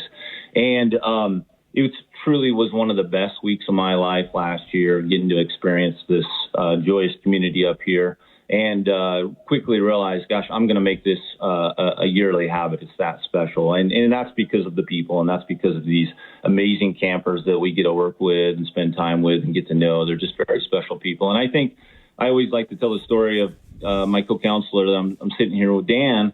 When I met him, he introduced himself last year. He said, "Yeah, I'm a nurse at St. Alphonsus, and I take a week off every year of PTO to come up. I've done that the last 9 years." And I said, "Wow, that's very generous of you to take PTO every week to come up." And he said, "Oh no, this is the highlight of my year every year."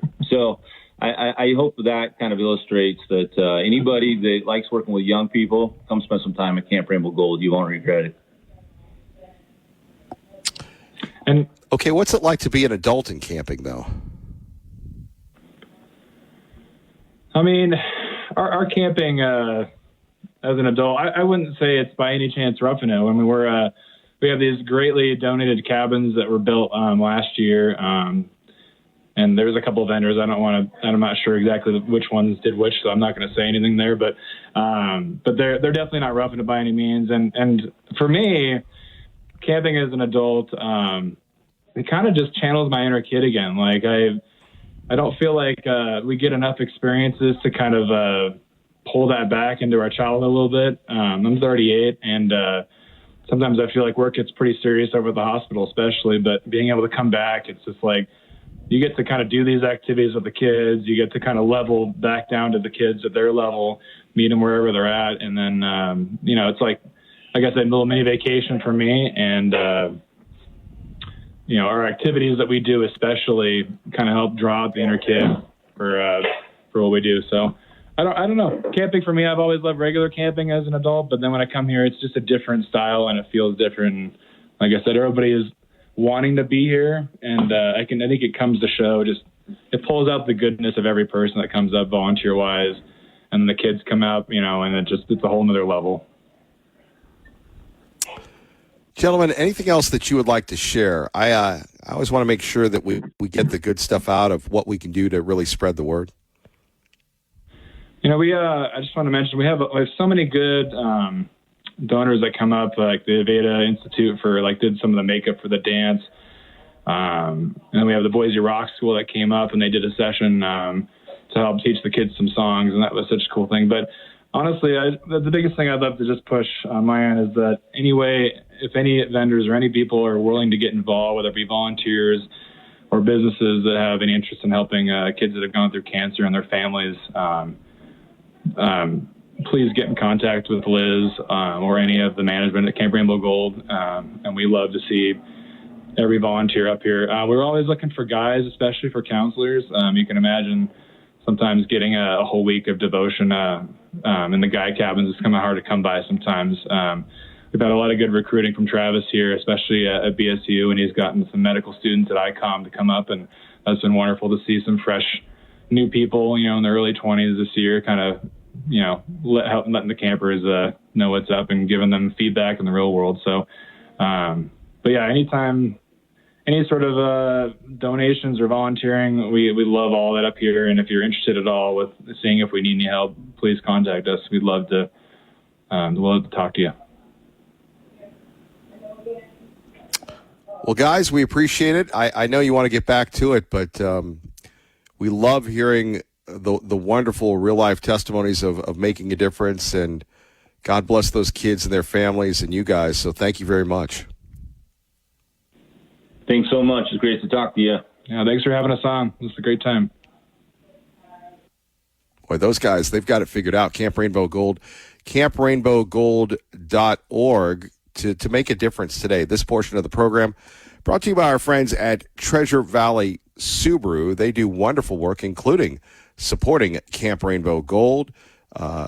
As we've talked about for years and years and years, they've actually given them a vehicle. That's right, Rob and the crew there, when they're talking about making a difference, Subaru sharing the love, and so many other wonderful local charities. If you're watching some of the TV stations, you can see Rob on with Reverend Bill supporting the Boise Rescue Mission, and of course the Idaho Humane Society, the Harmonica Festival.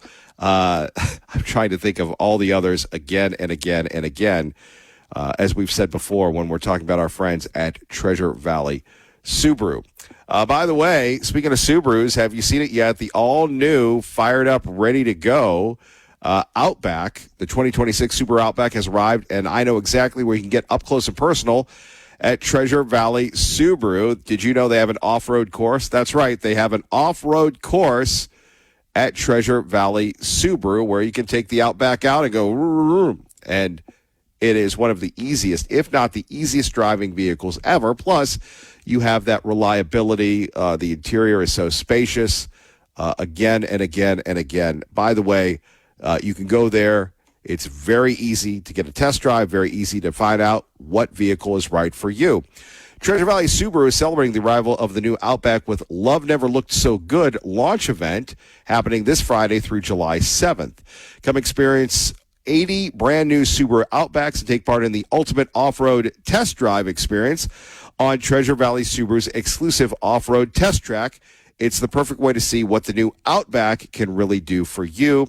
And if you decide to buy, here's a special offer from Treasure Valley Subaru, Idaho's #1 Subaru dealership in 2025. Buy for $1 down, 0% financing, up to 75 months on any new Subaru Outback. That's right, $1 down, 0% financing for up to 75 months. Plus, you'll find this Idaho Center pre-sold Superstore deals as well. Great values, Treasure Valley Trucks and the Treasure Valley Service Center, all under one giant lot at the Idaho Center Auto Mall and online at TreasureValleySubaru.com. That's TreasureValleySubaru.com. See the all-new 2026 Subaru Outback at Treasure Valley Subaru as they continue to support Camp Rainbow Gold. Kevin Miller, 580 KIDO. Double D, David DeHaas. Paid for by Living Waters Wellness Center. And morning, here he Kevin. is. Good morning. Good morning. Well, he stood 6'6", walked with a very slow gait, very unsteady. Neuropathy had taken hold. He was in an experimental treatment. He was sick and very grumpy. He said, I'm going to do your 10-day cleanse. I said, okay, do you want to know about it? No. He says, I'm going to be your easiest sale ever. I said, well, you know how much it is? He goes, threw down his card, and he says, it's this or death. Well, the first 5 days of the cleanse were very rough. He was angry and had some deep-seated family issues. His dad and a estranged daughter and a brother. We coached him up, and he finally let go of that old emotional trauma. His face color changed. His gait changed. He was able to stand without support. By the end of the cleanse, he was a new man, and he dropped out of the experimental program. He was in yesterday for a 3-day follow-up. Said he couldn't feel that lump that was once on his side. He said, I'm learning to walk again. That neuropathy's gone, so it's different. With a gleam in his eye, you would have thought he'd just got the greatest gift for himself, a new fishing boat. His once estranged daughter and he are going fish with him. Huge win. His dad and brother, they've resolved their old issues. He says, David, you want to go fishing? Living Waters Cleanse, where miracles begin, by healing from within. You can learn more at 208-378-9911. Don't miss Sunday's show at 9 a.m. And nothing here is meant to diagnose, treat, or cure any disease. You got to qualify health professional, see if cleansing is right for you. Thank you very much, David DeHaas. We always appreciate it. Thanks, Kevin. Paid for by Living Waters Wellness Center. Appreciate that. Phone number's here, 580-5436, 580-KIDO. Wow, that was a lot. That was a lot. This just in, Supreme Court strikes Hawaii ban on guns on private properties that are open to the public. We're getting more and more of this as this comes in. We'll continue to keep you updated on this as it happens, and your reaction. More good news indeed. We have been talking about socialism here at 580-5436, 580-KIDO. Do any of these self-avowed socialists know what socialism truly is? What's your reaction, your response to what you just heard there from Andrew Yang about the impact these candidates will have on the party at large? It's time. It's time for us to have as diverse of a caucus as the people, so many of us have been doing this work for a long time. It's great to have friends. It's great to have more colleagues. It's great to have people coming in so that we can build this group of us who truly believe that all people deserve to thrive, not just survive, and that we pave the way for that we create that right now. It shouldn't be lost on people that people are running for these seats and that they are actually winning. And what is so wrong with having people who truly believe that can happen, because that we have people in our districts who believe the same as we do. So there's Cori Bush that got the boot, an alumnus of the squad, probably still angry she got the boot. If socialism is so great, how come Europe isn't so wonderful? How come socialized medicine, that thanks to Obama and everybody else, thanks to this, that all of a sudden our medical system costs so much? And in Canada, it takes forever to get into it, see a doctor. In Europe, an air conditioner costs you $23,000. And they're sweating away. By the way, the Supreme Court now ruling President Trump can restart his asylum policy. Not good for the liberals. The Supreme Court, as we've said for years, again and again and again, the most important thing that a president can do is get judges. So again, no more protections for the Haitians, for the Syrians. They're out. They're out. So the Biden-era policies are over. What does the Supreme Court say? Let's see whether the Trump administration can lead to the end of temporary protected status program for Syrian and Haitian nationals. Those are over. And just when you thought the president had lost a step, Supreme Court justices may not be perfect, but they are delivering to save America. Like I said before, and I've said this for over 25 years, the most important thing a president, his real true legacy, is not whether or not he gets reelected, but what happens in the Supreme Court. What is happening right now is historic. And you're going to have more and more of these socialist-loving squad people saying, Well, it's time to blow up the Supreme Court. You know why? Because they're sore losers. Very, very much sore losers.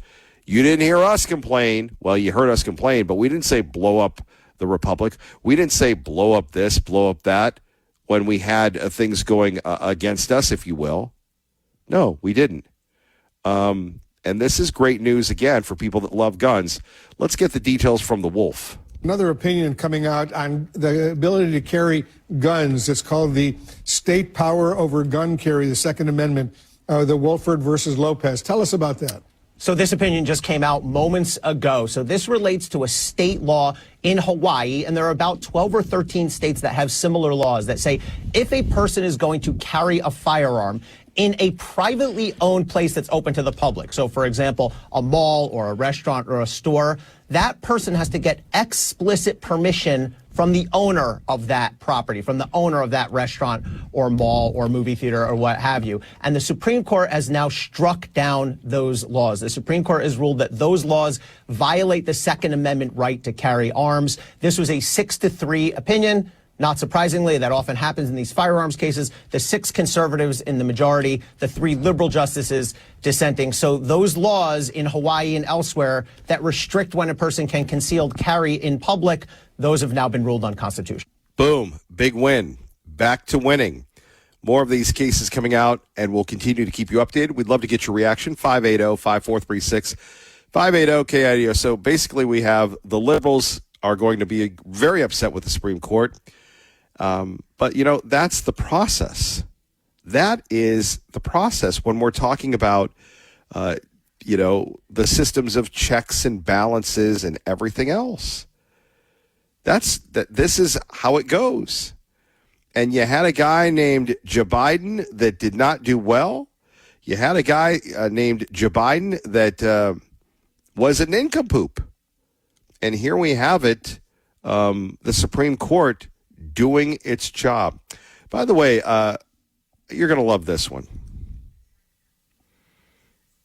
If we can get this thing to play, you know, this is a congressional candidate, I believe, in the state of Florida. I would love for somebody to do this here. They're talking about a new congressional district in South Florida. Do we have this here? Joe Biden had a plan.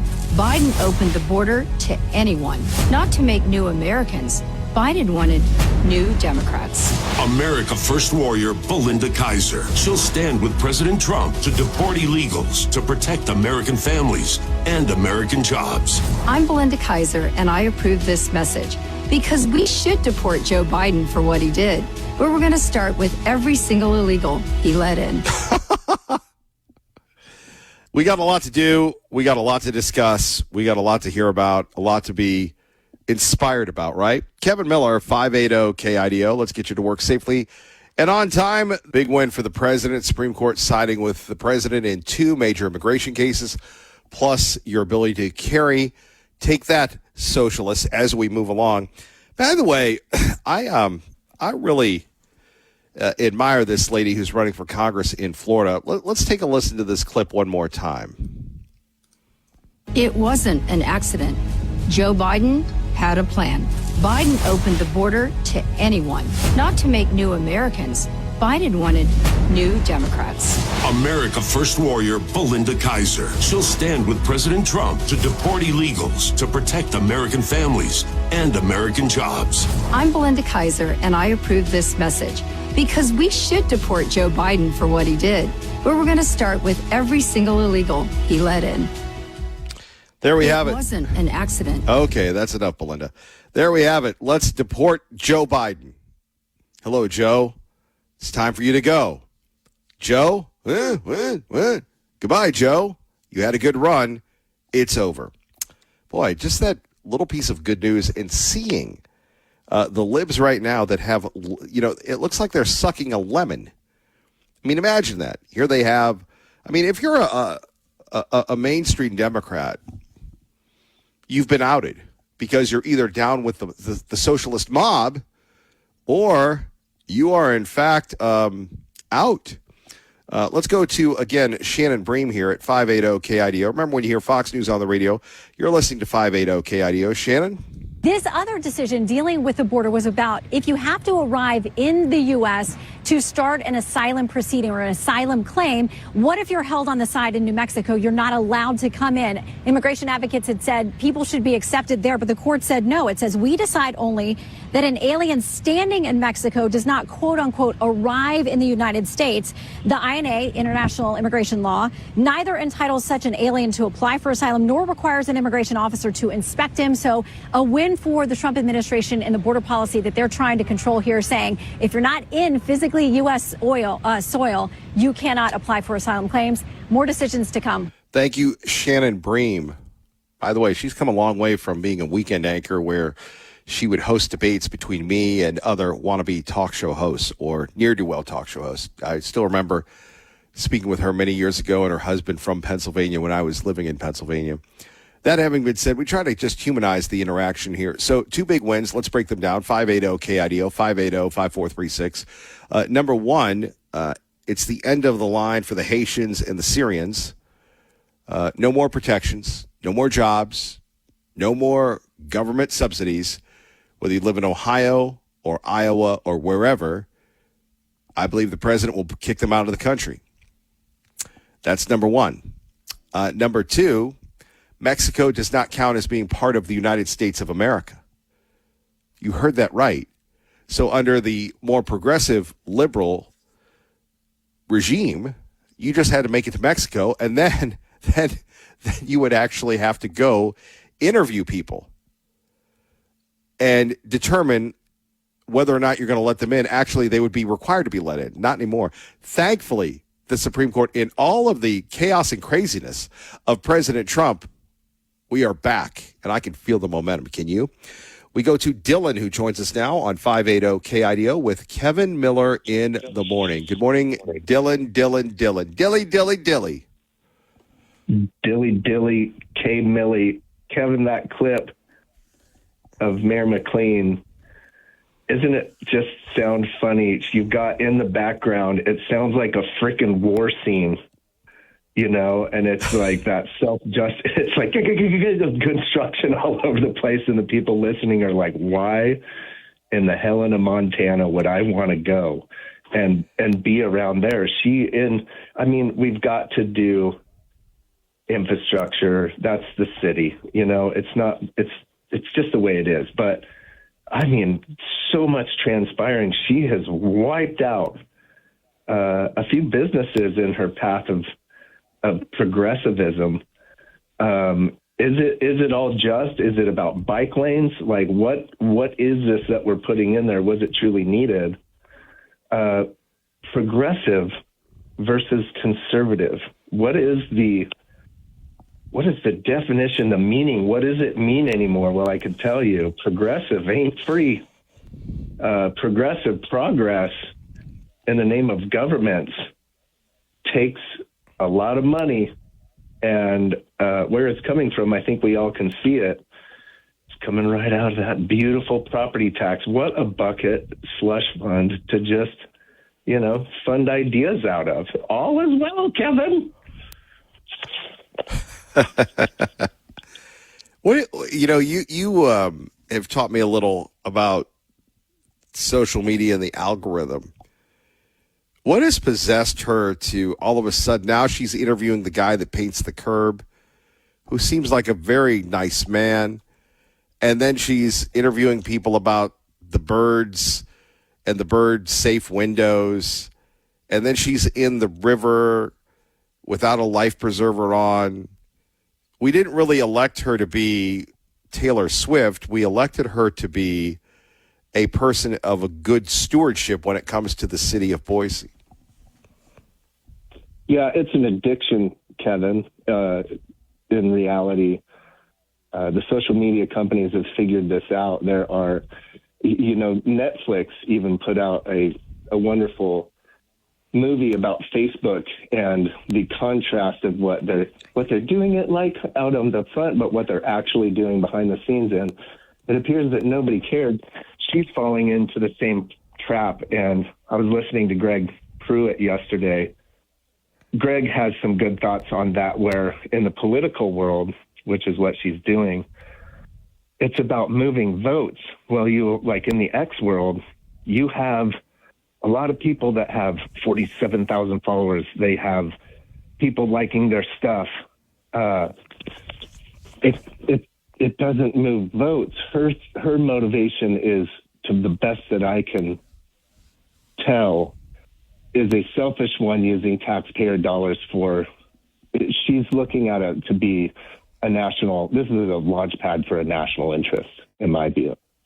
I don't know what that is.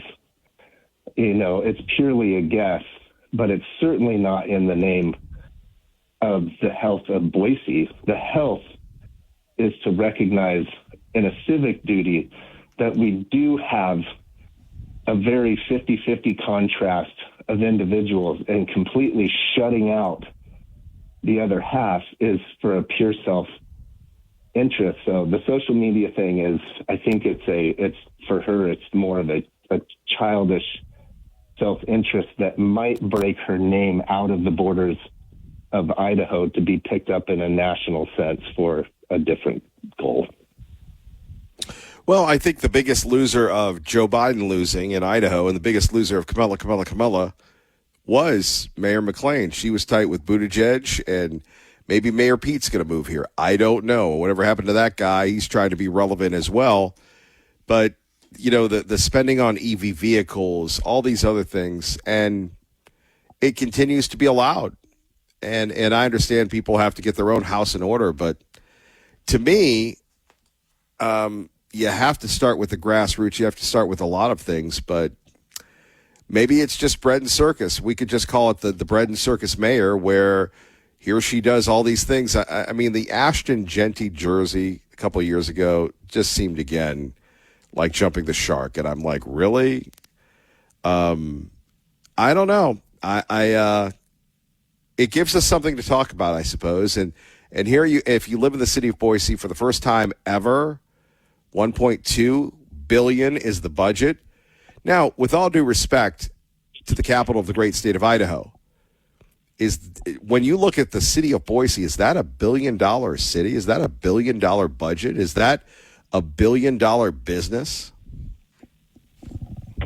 Yeah, is it? Where is the true financial audit of it all? It's going to keep going. That's just the way it is, because she has ultimate control of that city. The city council is in lockstep, and they're gonna go forward. It's going to be the way it is. But it is. I do believe we have enough conservative strength, but there is not a single true, real leader in all of this.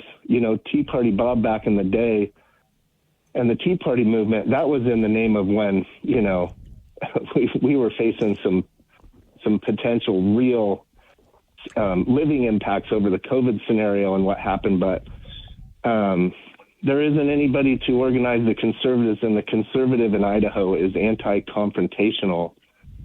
I went to the Charlie Kirk vigil, and Theo Wold led a march around 2 major city blocks back to the Capitol, and I participated in that march, and I felt like I was one of them, and I was like, I thought that was Mark Fitzpatrick's event. Mark Fitzpatrick emceed an event. Theo was the keynote, and Theo led a march. And I remember walking down 8th Street. Hold on. Where's Theo? Yeah, don't know. What is Theo? Where? All these people that you always shout out, I don't see them around. I see you around. You like putting people over, but in the end, I don't see anybody. It would take a Theo Wold to make that happen, but I mean, even then, huh? There's a difference between shouting out and saying what happened. Theo seems to be in a purely self-interest. While I appreciate his very active words on data centers, the use of our water, and illegal immigrations, which seems anti-establishment, he's an operative for something that I can't put my finger on. I'm not out there saying he's the greatest. Right. I mean, look, Right, but on the other hand, I mean, it would take somebody like that. I think that was your point. And if you're fighting the administration and the illegals, you have to pick your place. And to your point, you have gifted and talented people, but they're focused on other things. I think that's where you and I were, in our own goofy kind of way at 580 KIDO, agreeing in a discombobulated way. Boise needs a true leader. Man, I can't see one right now. Hope for it, and we do have to become more active. If we can't save Idaho from its personal self-destruction and what it's doing, at least we can come together for a good purpose in Boise. Well, let's delve into this. By the way, you can join the conversation at 580 KIDO. So I don't believe that when you, as we've just mentioned, Mark Fitzpatrick, that got a lot of media attention. When you talk about, putting a bounty on such and such, that's going to get you a headline and the clicks. It's not going to get you the movement you need to make a change, and then it hurts everybody else. That's my opinion on it. Idaho is not California. Idaho is not east of the Great River. As you, a native Idahoan, would know, there's a certain language, a certain behavior that a lot of folks can't or won't master. Well, I will say it a million times, Kevin. Idaho is in any way that you should state. It's not in any way that you can state. And the any way that you can mentality is infiltrating. And that's Mark Fitzpatrick is a pure example of any way that you can. And any way that you can gobbles up everything in its path. It's why people move from California. However, because their cultural makeup was within that concept, they're programmed. They can't ultimately help themselves. And the contrast of that mentality is ultimately what's self-destructing the label Republican, conservative, whatever you want to give it in Idaho. And I think that our state leadership has grabbed a hold of the any way that you can process too. And that was what transitioned California. California was very conservative, very Republican until the any way that you cans took over the cultural conservative nature of the any way that you should person. Dylan Stocker, the Great Idaho Show, he's going to tell you where to fish. Is that your latest episode? Yeah, wonderful episode. Interviewed Idaho Fish and Game, Roger Phillips and Joe Kay. We talked about all the places in Idaho, what's happening, where to catch the fish, how to get a license. Joe Kay is the state fisheries manager. Oh, my gosh. We didn't mean to turn this into a commercial. We just wanted people to know you can get the Great Idaho Show, thegreatidahoshow.com. Dylan isn't paying for this, but it's a listener benefit. So if you love to fish, if you're a real man like Dylan, check that out. Boy, this ain't the plug fest, buddy. A plug fest. Hey, hopefully we can plug the leaking dam of Idaho's wonderful culture here in Boise, Idaho, right through 580 KIDO, my friend. My man, Dylan, thank you. We go to Double Ron. Ron Grant joins us once again. Thank you, Ron, for joining us at 580 KIDO. Paid for by Ron Grant, your safer money specialist. Good morning, there he is. He makes time for you, Ron Grant. Good morning, sir. Good morning. Second top of the morning to you. Exactly. We had an early morning Ron and a late morning Ron. Ron, let's talk about money. We got a lot of people that are uncertain. Got to ask you, are all retirement plans the same? And what about these percentages that we hear so much about from financial planners, sir? No, all retirement plans are not the same. And the 4% rule that the financial planners like to spew, that you should have enough money to live on, is Of course, 30 years, they did that 30 years ago. It's outdated. Number one, what if you need more than 4%? Number two, what if you're not earning 4% after you pay the asset under management fees and the fiduciary fees to live on? See, my clients and I don't worry about that. We have a lifetime income out of the risk and the fees of the Wall Street casino. Now, we participate in some of the upside of Wall Street, but never the downside. And the nice thing about what we have is a lifetime income that we can't outlive. And if we're married, when we pass away, our spouse gets that for the rest of their life. And when they pass away, whatever's left goes to the beneficiaries. You know, Kevin, a pile of money in a 401k or an IRA is not a retirement plan. You have to have an income source that is out of the risk and the fees of the Wall Street casino for you to live on for the rest of your life. Maybe 35, 40 years. We don't know. Let's hope it's long. Ron, how can people get a hold of you to get that information to protect themselves? Knowledge is power. Educational website that they can go on 24/7, articles to read, videos to take a look at.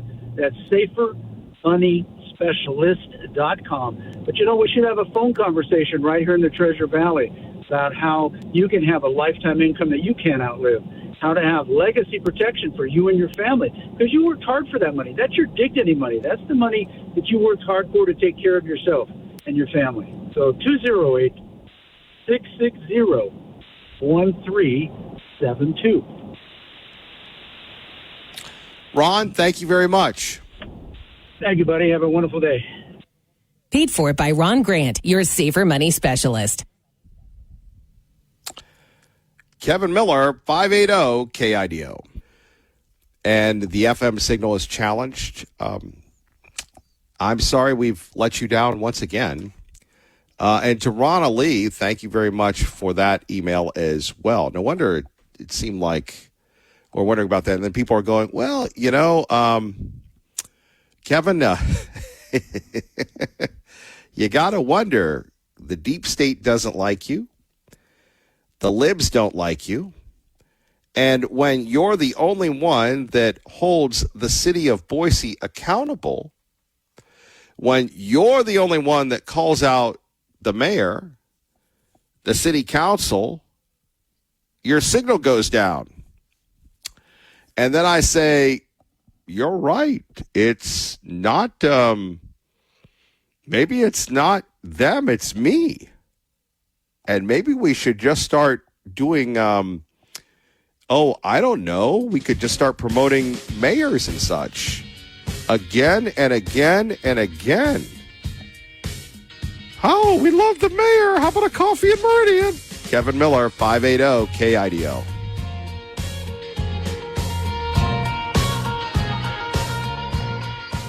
Of certain migrants living with temporary protected status. There are a bunch of them, and Shannon Bream joins us again with more. Shannon, how do we read this one?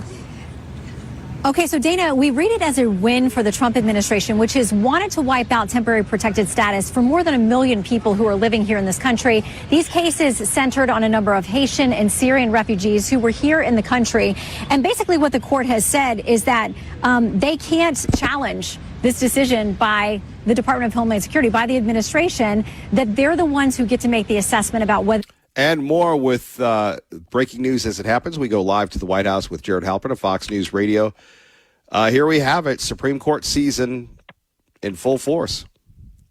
Yeah, and they're going to go into some overtime, it would appear, because there are still 8 cases remaining. They'll have at least a couple of opinion days scheduled next week. Traditionally, the justices try and get done before the end of June. That seems unlikely. They'll slide probably into July. Probably not too much into July. I'm sure all of them have July 4th plans I'd like to get to, but it shows kind of how long it can take to kind of build consensus needed for a majority opinion. And so many of the opinions now that have come out over the last couple of days, including some today, have been 6-3, kind of right along those ideological lines. Those historically take the longest to write. Justices kind of pass back and forth, draft opinions and draft dissents and work on those and try and build momentum and build consensus. And so it can take some time. And these are tough issues that remain unresolved for the justices, including that challenge to birthright citizenship that President Trump has put forward. There are outstanding issues still on campaign finance reform. There are outstanding issues on how to handle transgender athletes. So these are weighty issues that are going to have a big impact, not just on policy at the state level, but certainly politics of the midterm elections. And the justices do not work in a vacuum, and they are certainly cognizant of that and aware of the calendar in front of them. So we will wait. More opinions are coming certainly on Monday, probably a couple of other days next week, and we'll see kind of how it plays out here over the next few days. Pretty wild when you think about it. Before we get to more of this and its political impact, let's talk a little bit about last night's big kickoff. Were you there? I mean, you must live at the White House if you were. I was not there. I was back home, although the B-2 flyover flew over my backyard, which was cool. And I heard the flyover of the F-35s, but by the time you hear an F-35, generally it is long gone. And so that sadly was the case. But listen, this was something that President Trump has kind of looked forward to. It's kind of the kickoff to his July 4th celebrations. He will certainly have that big rally on July 4th on the National Mall. He is going to go to Mount Rushmore next week, or I think July 2nd, July 1st, for a big fireworks show and these flyovers and military bands. And so, listen, I think that this is something that President Trump really relishes. He's able to kind of mix those festivities with some of the talking points and the political campaigning that he aims to do. I think the downside is you have seen folks kind of view a lot of these celebrations now through that political lens, as often is the case whenever President Trump is involved. So I think what I'm going to be looking to see in my reporting, especially as we get closer to July 4th, is kind of if there are any clear partisan divides and kind of who's attending these events and who isn't. Yeah. And then we have the midterms. Could this politically help the president, these Supreme Court decisions? I know we have a long way to go, but these two help his base, don't they? I mean, I think it'll depend, right? Let's see kind of what these rulings are. I think a couple of opinions today helped the president because there were two rulings today that validated some of his immigration issues that Democrats have opposed. One allows TPS, that temporary protective status, to end for migrants from Haiti and Syria. That is something that had been challenged, and whether or not the administration could do that, the Supreme Court said they could. There was another ruling today that allows the administration to continue that policy of turning asylum seekers away if they do not physically reach the United States border. In other words, they don't actually enter the United States. And whether or not immigration law kind of allowed them to claim asylum before they reached the border. That was validated by the Supreme Court as well. So that may help politically only because, the president talks a lot about the steps that he has taken to close down the border. And those are two steps that the president has taken that he says help in that regard. That being said, the border is not a top issue right now for voters.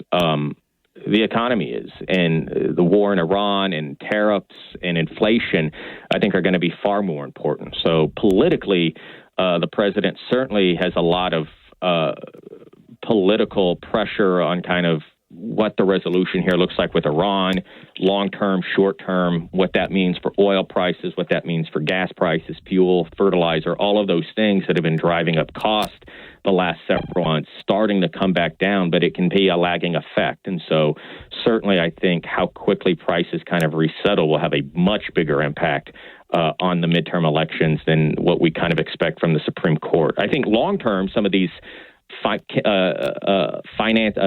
finance rulings, redistricting rulings from the court will have a big impact on our politics. They're just not going to have a big impact in 2026. They're much more likely to have a bigger impact in 2028. Jared, anything else we may have missed?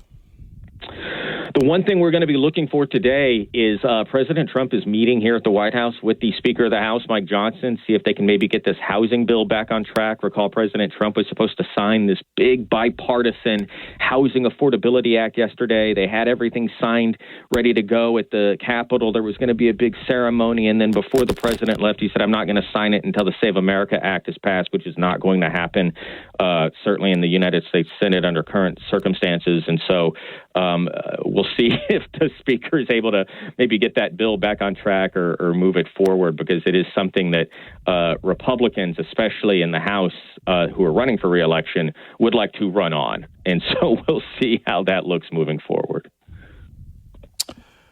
Jared, we appreciate you. Thank you, sir. All right. Take care. Kevin Miller, 580. Of certain migrants living with temporary protected status. There are a bunch of them, and Shannon Bream joins us again with more. Shannon, how do we read this one? Okay, so Dana, we read it as a win for the Trump administration, which has wanted to wipe out temporary protected status for more than 1 million people who are living here in this country. These cases centered on a number of Haitian and Syrian refugees who were here in the country.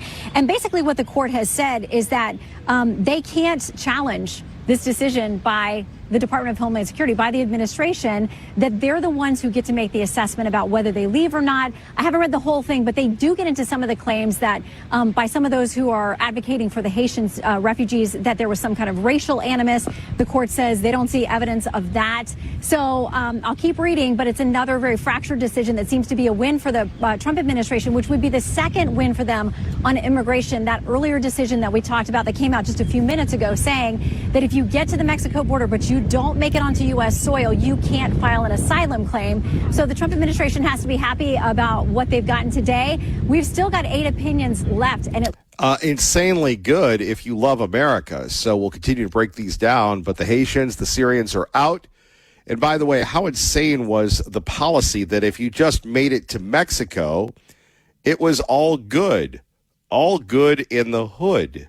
Are you kidding me? And now all of a sudden, again, it's not about the socialists. It's not about this. It's not about that.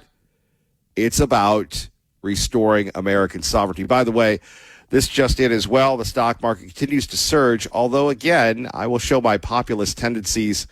I don't believe the stock market is Main Street. It may be Wall Street, but it's not Main Street.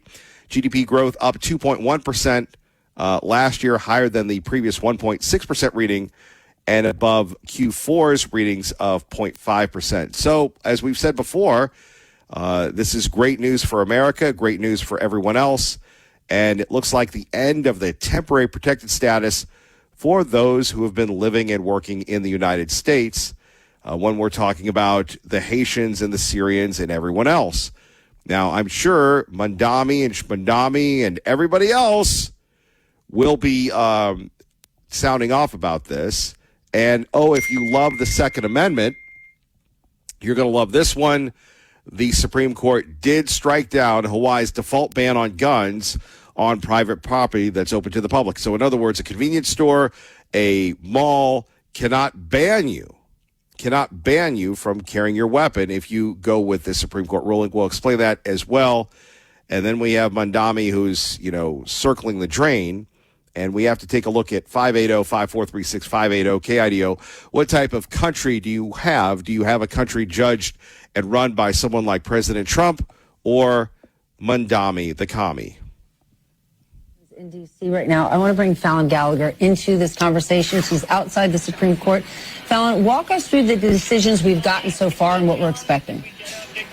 Yeah, Steph. So we've gotten 3 cases today, and those 3 are in the sort of bottom tier of the 12 cases that we have left. 8 of those cases are really, really big. But I want to talk about 2 of the big ones that we've gotten so far. One of them has to do with guns rights. There's a law in Hawaii that basically says if you are a gun owner even if you conceal carry and you're going onto a privately owned public space, so think like a restaurant or a hotel or a parking lot or a grocery store, you need to get express permission from that private property to actually bring your gun. The justices are saying that law violates the Second Amendment. This is a big loss for gun control rights, but not entirely surprising. It was a 6-3 split with along ideological lines. So, of course, the conservative majority there saying that this violates the Second Amendment.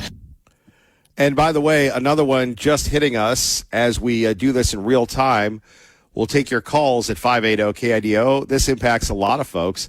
The U.S. Supreme Court, in its infinite wisdom, voted 7-2 that Monsanto, the manufacturer and distributor of Roundup, cannot be held liable for failing to inform consumers of the alleged cancer risks of its weed killer.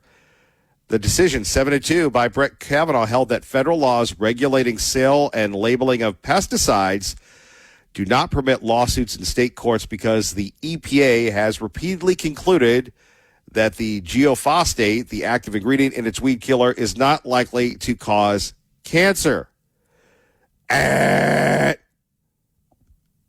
Wow.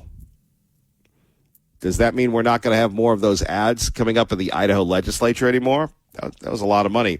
However, members of the Make America Healthy Again community tell the Daily Caller in a statement that the decision takes away the rights of those who have suffered from the exposure to hold Monsanto legally accountable. The Supreme Court's ruling in favor of foreign chemical companies, which essentially allows them immunity from lawsuits, is a travesty against the American Constitution and federal and state laws, said Zen Honeycutt, Moms Across America, adding the decision was an attack on the Seventh Amendment and allows for continued poisoning of Americans and their soil.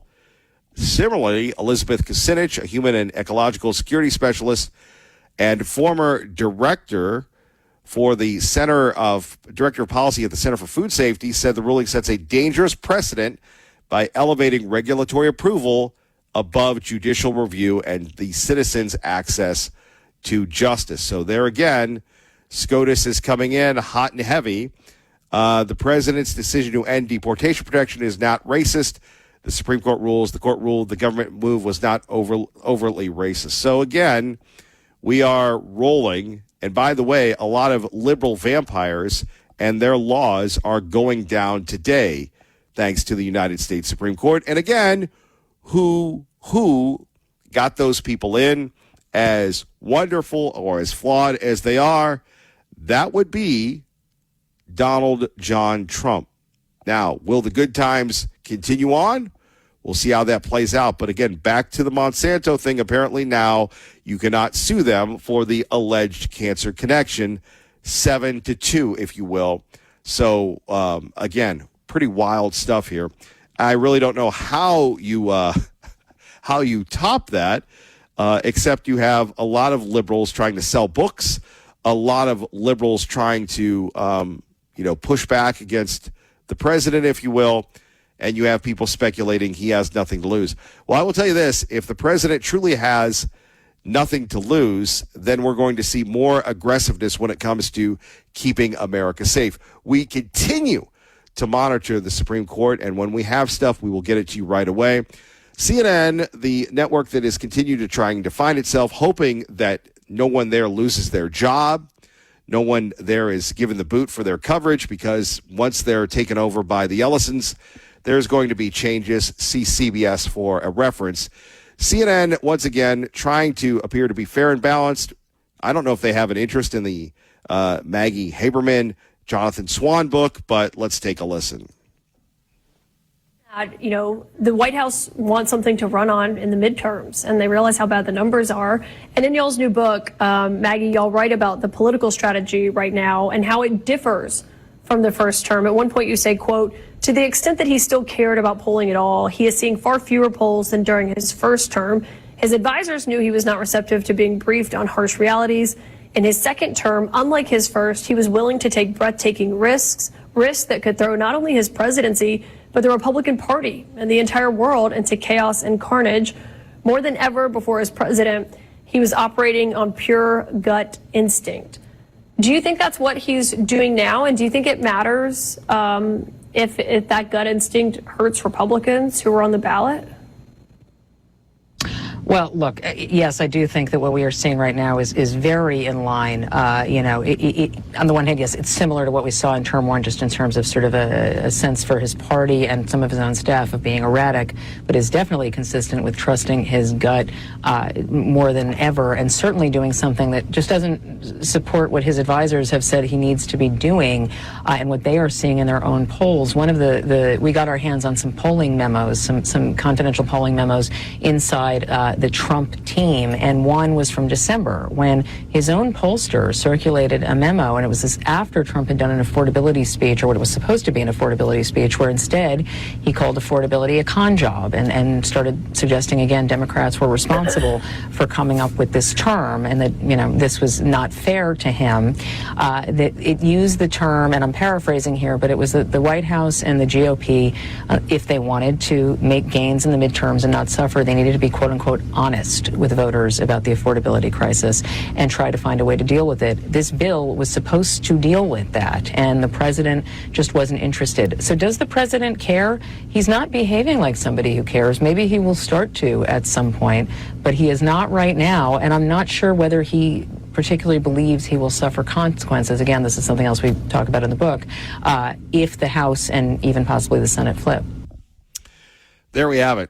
580-5436-580 KIDO. We're going to continue to bag on the president. More coming up next.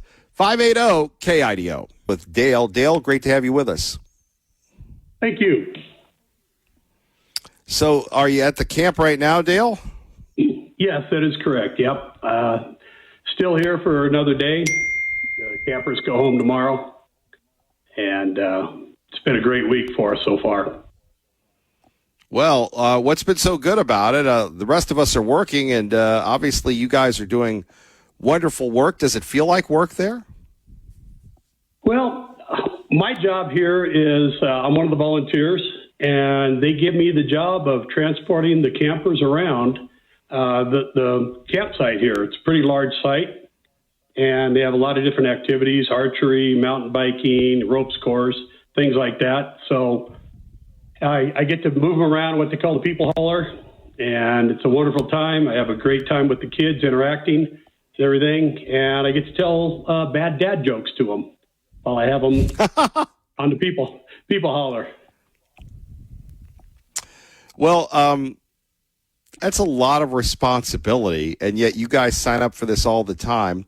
Why is it important to support Camp Rainbow Gold, Dale? Well, in my mind, they do so much for the kids. The campers, when they come up here, they can forget all their troubles, all the daily worries that they have, because the camp is about kids with cancer. And this camp that's going on right now is the teen camp, and that's the only one I've been at. This is my second year with it. But they have family camp and kids camp and sibling camp. And the whole idea is to just support the kids and the families that are involved with somebody who has cancer. And it's just such an amazing place. They have a motto here: they shine, not shade. And that means that everything is positive. We don't have any negativity. We just concentrate on the positive side of things. And it's just a wonderful environment up here. What do y'all need? The camp runs strictly on donations. So it's a nonprofit organization, and donations and getting people involved with it. Somebody wants to get involved, they can get all the Camp Rainbow Gold and sign up to be a counselor and go through the proper channels that way. I got involved. My daughter's been involved with the camp for a few years. She's the art director. She's on the board of the camp. And my wife and I came up last year for our first time and fell in love with the place. And we're here again and hopefully keep coming back in the future, because it's such a wonderful camp, wonderful environment. And the kids have so much fun. I love interacting with the campers a lot and everything. And we play games, all kind of activities with them. And volunteering is a big thing. And of course, donation to the camp, because it literally runs completely on donations. Well, Always want to support those who support Camp Rainbow Gold. Dale, anything else you'd like to share with us? I just, if somebody's out there, get involved. Every little donation helps, because the big thing is this camp is 100% free to the campers. They pay absolutely nothing. And I know there's one child that lives in Alaska, and he gets flown down on Angel Flight so he can attend the camp. And it's completely free to the kids, to the family, everything. So a lot of donations are needed for this camp to keep it operational, and asking people to get involved however they can. Every little bit helps.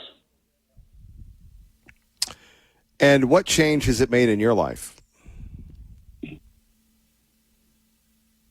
I think I get more out of this, I think, than the kids do, than the campers do. To see these kids, some of them are still doing treatment currently, and to see them struggle, but to come up with such a positive attitude. I mean, it takes a lot out of them. Some of them get tired very easily, and we have to take lots of breaks. And that's where, I come in to transport them around. If they're too tired to try to make the trek somewhere, I come in and I get to drive them around and everything. And they're so positive with everything going through their life. It's amazing how positive these campers still can remain. Well, Dale, we appreciate you taking a break to join us here. Well, appreciate you guys, too. I know you're big supporters of Camp Rainbow Gold, and I would encourage anybody else out there that get involved. Try to get involved any way they can. Dale, hey, Dale, you're a hero, and we appreciate you, brother. So thank you very much. Thank you. All right, my man Dale, excellent job. Great job, Dale. Outstanding work. Really appreciate that. Really, really appreciate Dale making time. Very emotional. That's why we urge you to support our friends at Camp Rainbow Gold. Phone numbers here, 580-5436, 580-KIDO. As we've said before, Camp Rainbow Gold, supported by local folks, making a big difference. And when we're talking about making a big difference, how about our friends at Treasure Valley Subaru? They're introducing the new Outback. And by the way, they proudly support Camp Rainbow Gold. And they've got the new 2026 Subaru Outback. And they know exactly where you can get an up-close personal view with it. Their place, Treasure Valley Subaru. I've had a chance to personally test drive the Subaru Outback, and I will tell you, it almost drives itself. But you don't want it to drive itself because it's really, really, really fun to drive. And oh, by the way, Subaru Love never looks so good with this launch event going on between now and July 7th. Come in and check out the 80 brand new Subaru Outbacks and take part. One of them has your name on it. Yes, it's true. Take part in the ultimate off-road test drive experience on Treasure Valley Subaru's exclusive off-road test track. It's a perfect way to see what the new Outback can really do for you, with you, and your family, and protect you. And if you decide to buy, here's a special offer only from Treasure Valley Subaru, Idaho's #1 Subaru dealership in 2025. Buy for $1 down and 0% financing for up to 75 months on any new Subaru Outback. That's right, $1 down and 0% financing for up to 75 months. Plus, you'll find the Idaho Center Pre-Owned Superstore, Treasure Valley Trucks, and Treasure Valley Service Center all together on one giant lot at the Idaho Center Auto Mall and online at treasurevalleysubaru.com. See the all-new 2026 Subaru Outback only at, well, I guess you could see it, but at our preferred place, Treasure Valley Subaru. Amazing, amazing work that they do there. We thank them for always helping our great community.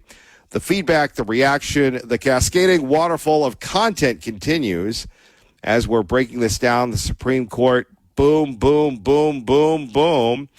And one thing that the final few years of President Trump's run, we're going to see a lot of this stuff that will have lasting effects, lasting impacts, where you're not going to be able to have park people in Mexico and say they have, what do they have? They have the same rights as people that get to our borders.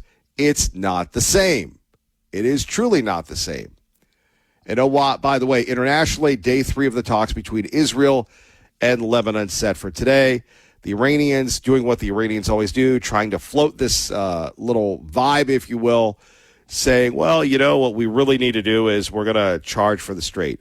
We cannot allow that. I don't believe that the president will allow that, even whatever the fake news will tell you about again and again. So where do we go from here? Let us reconfigure, and we'll get ready for the last run of this program. Not entirely, just today. Kevin Miller, 580 KIDO. Eagle with Kevin Miller at 580 KIDO. Hello, Mark. Good morning, sir. Hope you're having a great day there at KIDO.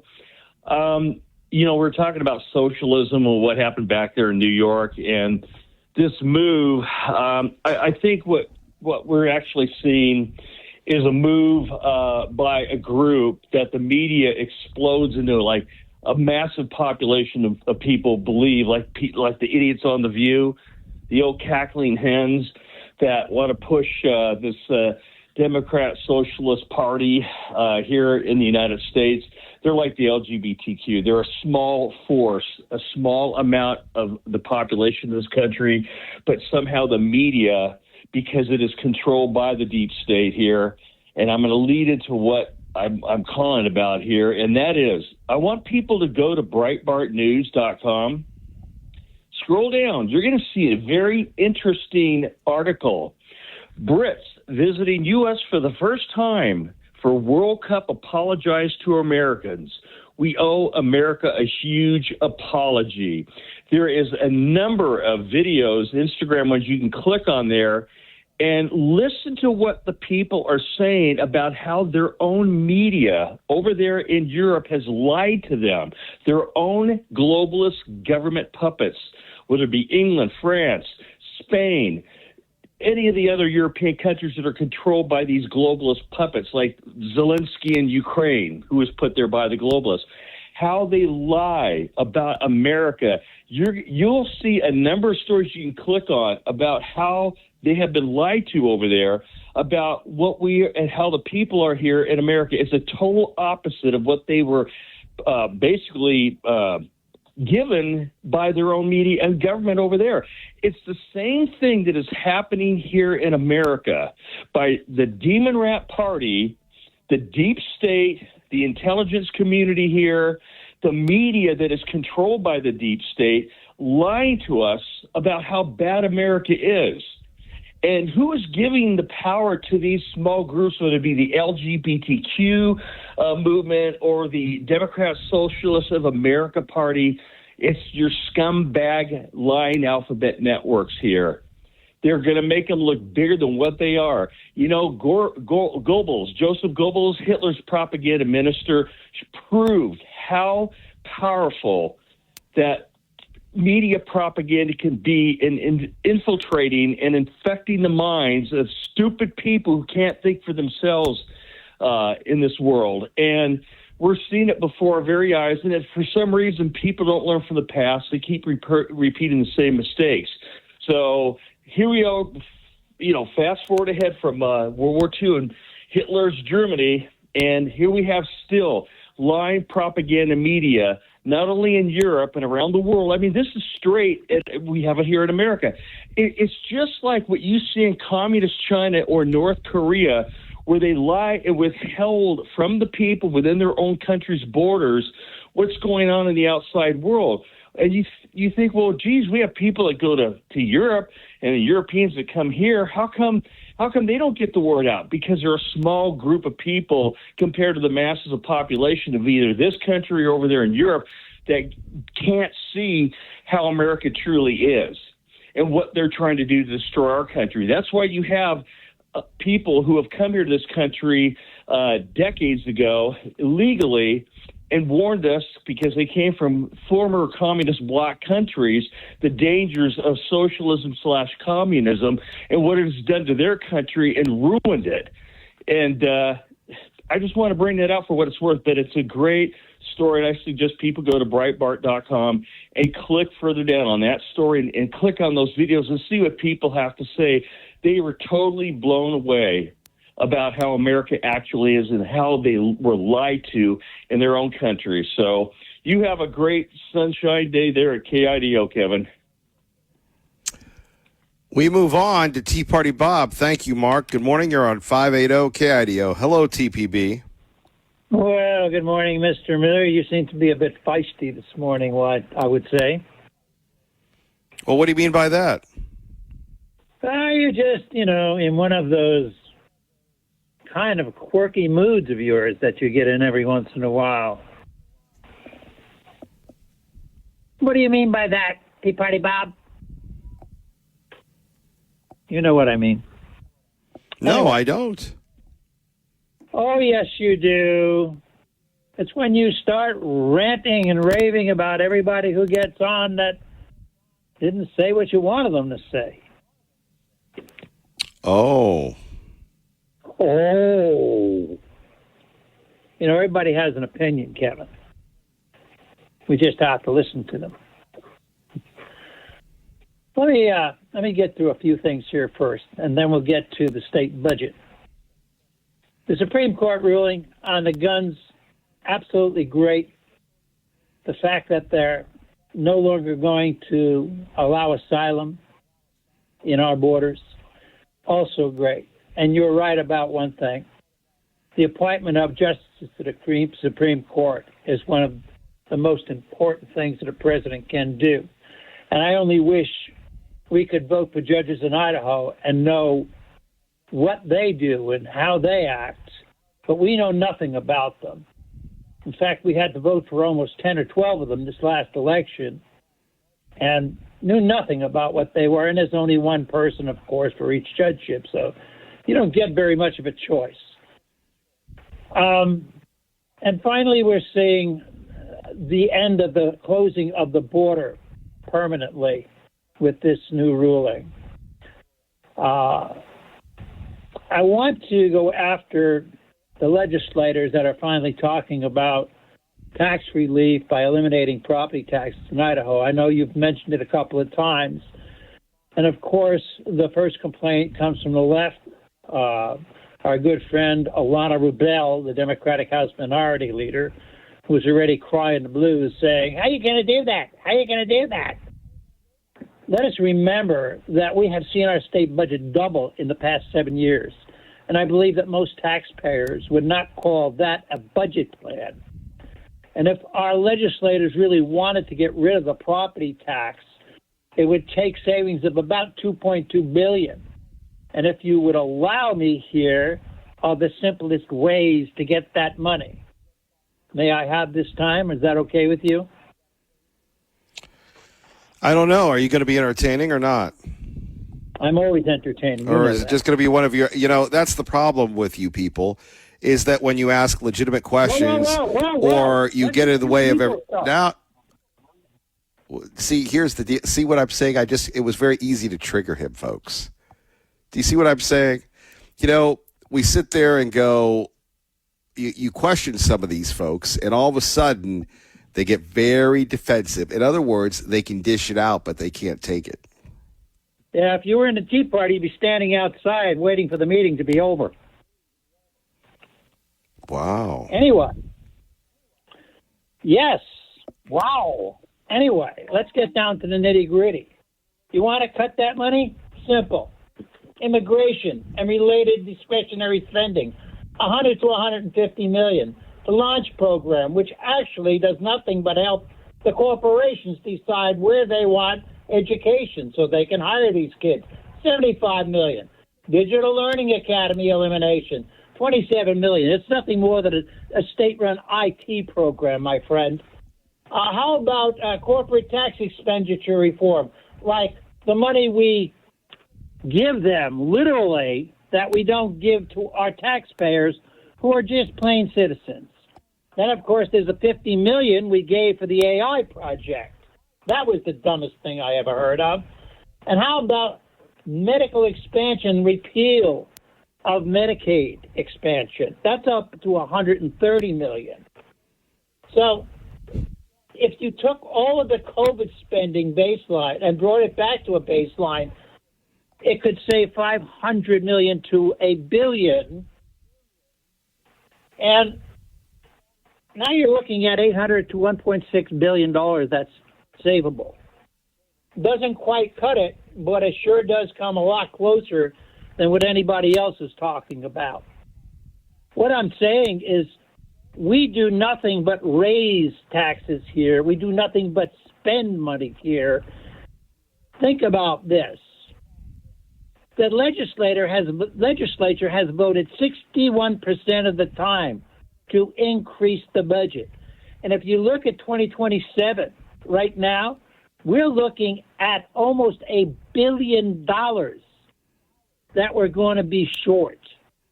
So I would say we don't have anything but a spending problem in Idaho. You want to fix the problem? Get legislators in that aren't going to be doing the bidding of the corporate and agricultural cartels and the 700 lobbyists who are down at the bloody State House every day buying breakfast, lunch, and dinners for those who want to be a little larger than they currently are. And all I say is, remember, the journey of 1,000 miles starts with the first step. Let's start it in the next legislative session. Let's give them the pressure. Put the pressure on them to do this. Because if we don't, we're going to be in a hole that we can't dig ourselves out of if anything happens to this economy. That's about all I have to say, my friend. I hope you have a wonderful day. Did you notice when you let Tea Party Bob go, then he doesn't launch his personal attacks, everybody? Oh, excuse me, personal attacks. You've been doing a lot of personal attacking this morning yourself. Poor Al, you beat the heck out of him. Well, Al, unlike you, who talks about issues, Al just likes to get on and, everybody's stupid. Al's the smartest ever. And he has an issue with women. And when he starts going after my friend Mark Levin, who's a good friend of mine, then I have to defend my friends just as I've defended you. Look, you have to admit he's a lot more entertaining than Mark from Boise. Yeah, but again, I no. Al is leading the field in complaints. It's the signal problems and then Al. Although sometimes Al's even good that he even eclipses the people complaining about the signal.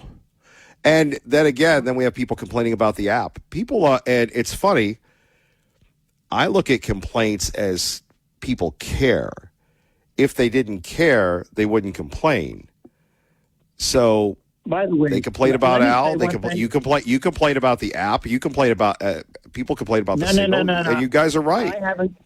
I haven't complained about the app in over 2 weeks. You know why? Your people actually fixed it. I spent the time to go through it with them. They actually fixed the problem. It doesn't go out anymore. Isn't that amazing? Well, that's great. Maybe you should call them up and tell them about the signal now. I sent them an email and said, thank you very much. It's working. Whatever they did, it's working. Well, I'm glad the app's working. Yeah. No, I don't know what happened. I don't know. And it's really not my job to know, but when people call me, and as many of you know, I'm tapped in. I mean, people and they hold me accountable. And as I've told you, I go, it's not my job. You're going to be held accountable regardless because you're the one. You're right about that. You are. Hold on. You are. Hold on. Thank you for the call. You are exactly right. I am the face of the franchise, and I'm the one that's held accountable for it. And when your livelihood is based on it, pretty tough. Speaking of tough, let's go to. Yeah, thank you. When we say thank you, that means he's got to go. Thank you very much. Let's go to a person running for Congress in New York. This is Claire Valdez, with a very inspirational and important 4th of July message for everyone. In a different way. You know, we hear all these, you know, white conservative men talk about who does and does not belong here. And look, this nation was founded on genocide and the mass displacement of people. This is now, by the way, this podcast is called the you've heard the word situation, and you've heard the term situation room. Get rid of the S and put a B. No, not the wituation room, but pronounce the B, and you know what I'm talking about. That's the name of this podcast. So, and it breaks my heart when we have people that are doing everything that they can to destroy the fundamental history of this nation. So if you listen to this lady, if you're a white man that loves America, you are a bad person. And she's going to talk about genocide and mass displacement of people, but it really comes down to whoever has the superior firepower, the superior whatever you want to call it, that's who wins historically. Not people that just kind of, peace, love, and understanding. You go back to, and you can read before the French and Indian Wars, you can read about the scholarly work about the wars with the Native Americans. They butchered and slaughtered people just like everybody else. But you don't get that from these folks. just the history. And to say that some people cannot belong here, it's like, come on. Like, you know. You can leave first is what you mean. You can show yourself the door. This is a nation that that should be welcoming people here, that want to the people who come here to build better lives and for themselves and their families, to deserve real dignity, deserve to stay here. Right, but with dignity, it's like going to a restaurant. I think coming to America, if we could give you a correct analogy on this, coming to America is like fine dining. You want to be respected. I mean, she's talking about these things, but you're not entitled to it. You're not entitled to live in a nice house. You're not entitled to our taxpayer dollars. You're not entitled not to speak English. And when we have these folks, and again, we bag on old people all the time, but old people have a tremendous amount of life experience. Unfortunately, the young people, like this young lady, this misguided lady, who could be a congresswoman from New York, I don't know if there's enough money to send to the Republicans to in the stores, they call it a loss leader to just wipe this out. In a different way. We hear all these, white conservative men talk about who does and does not belong here. And look, this nation was founded on genocide and the mass displacement of people. It's just the history. And to some people cannot belong here, it's like, come on. Like, you can leave first is what you mean. You can show yourself the door. This is a nation that that should be welcoming people here, that want to the people who come here to build better lives and for themselves and their families, to deserve real dignity, deserve to stay here, and we should be welcoming them. So just gives. We deserve. By the way, this is Claire Valdez, just in time for the 4th of July, and we have to fight this. We have to fight it with not, a fist, but the clearly. The benefit of education and knowledge and patriotism. I mean, what did she learn in school? Now, under this SAVE Act, real ID that shows citizenship is required. Only 5 states have real ID that shows citizenship. Pennsylvania is not one of them. So remember all the harassment you had to go through to get real ID? If you did, because only half of us have it still. You'd have to go through more. to get that kind of real ID just to register to vote.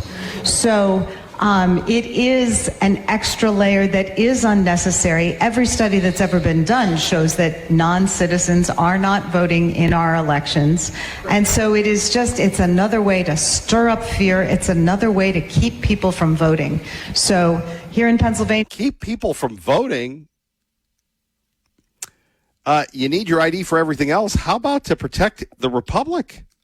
We know people don't have real ID. People don't have passports. You don't have a passport. You don't have real ID. What can you do? I guess I don't even know if you could take a bus. Anyway, everybody, thank you very much.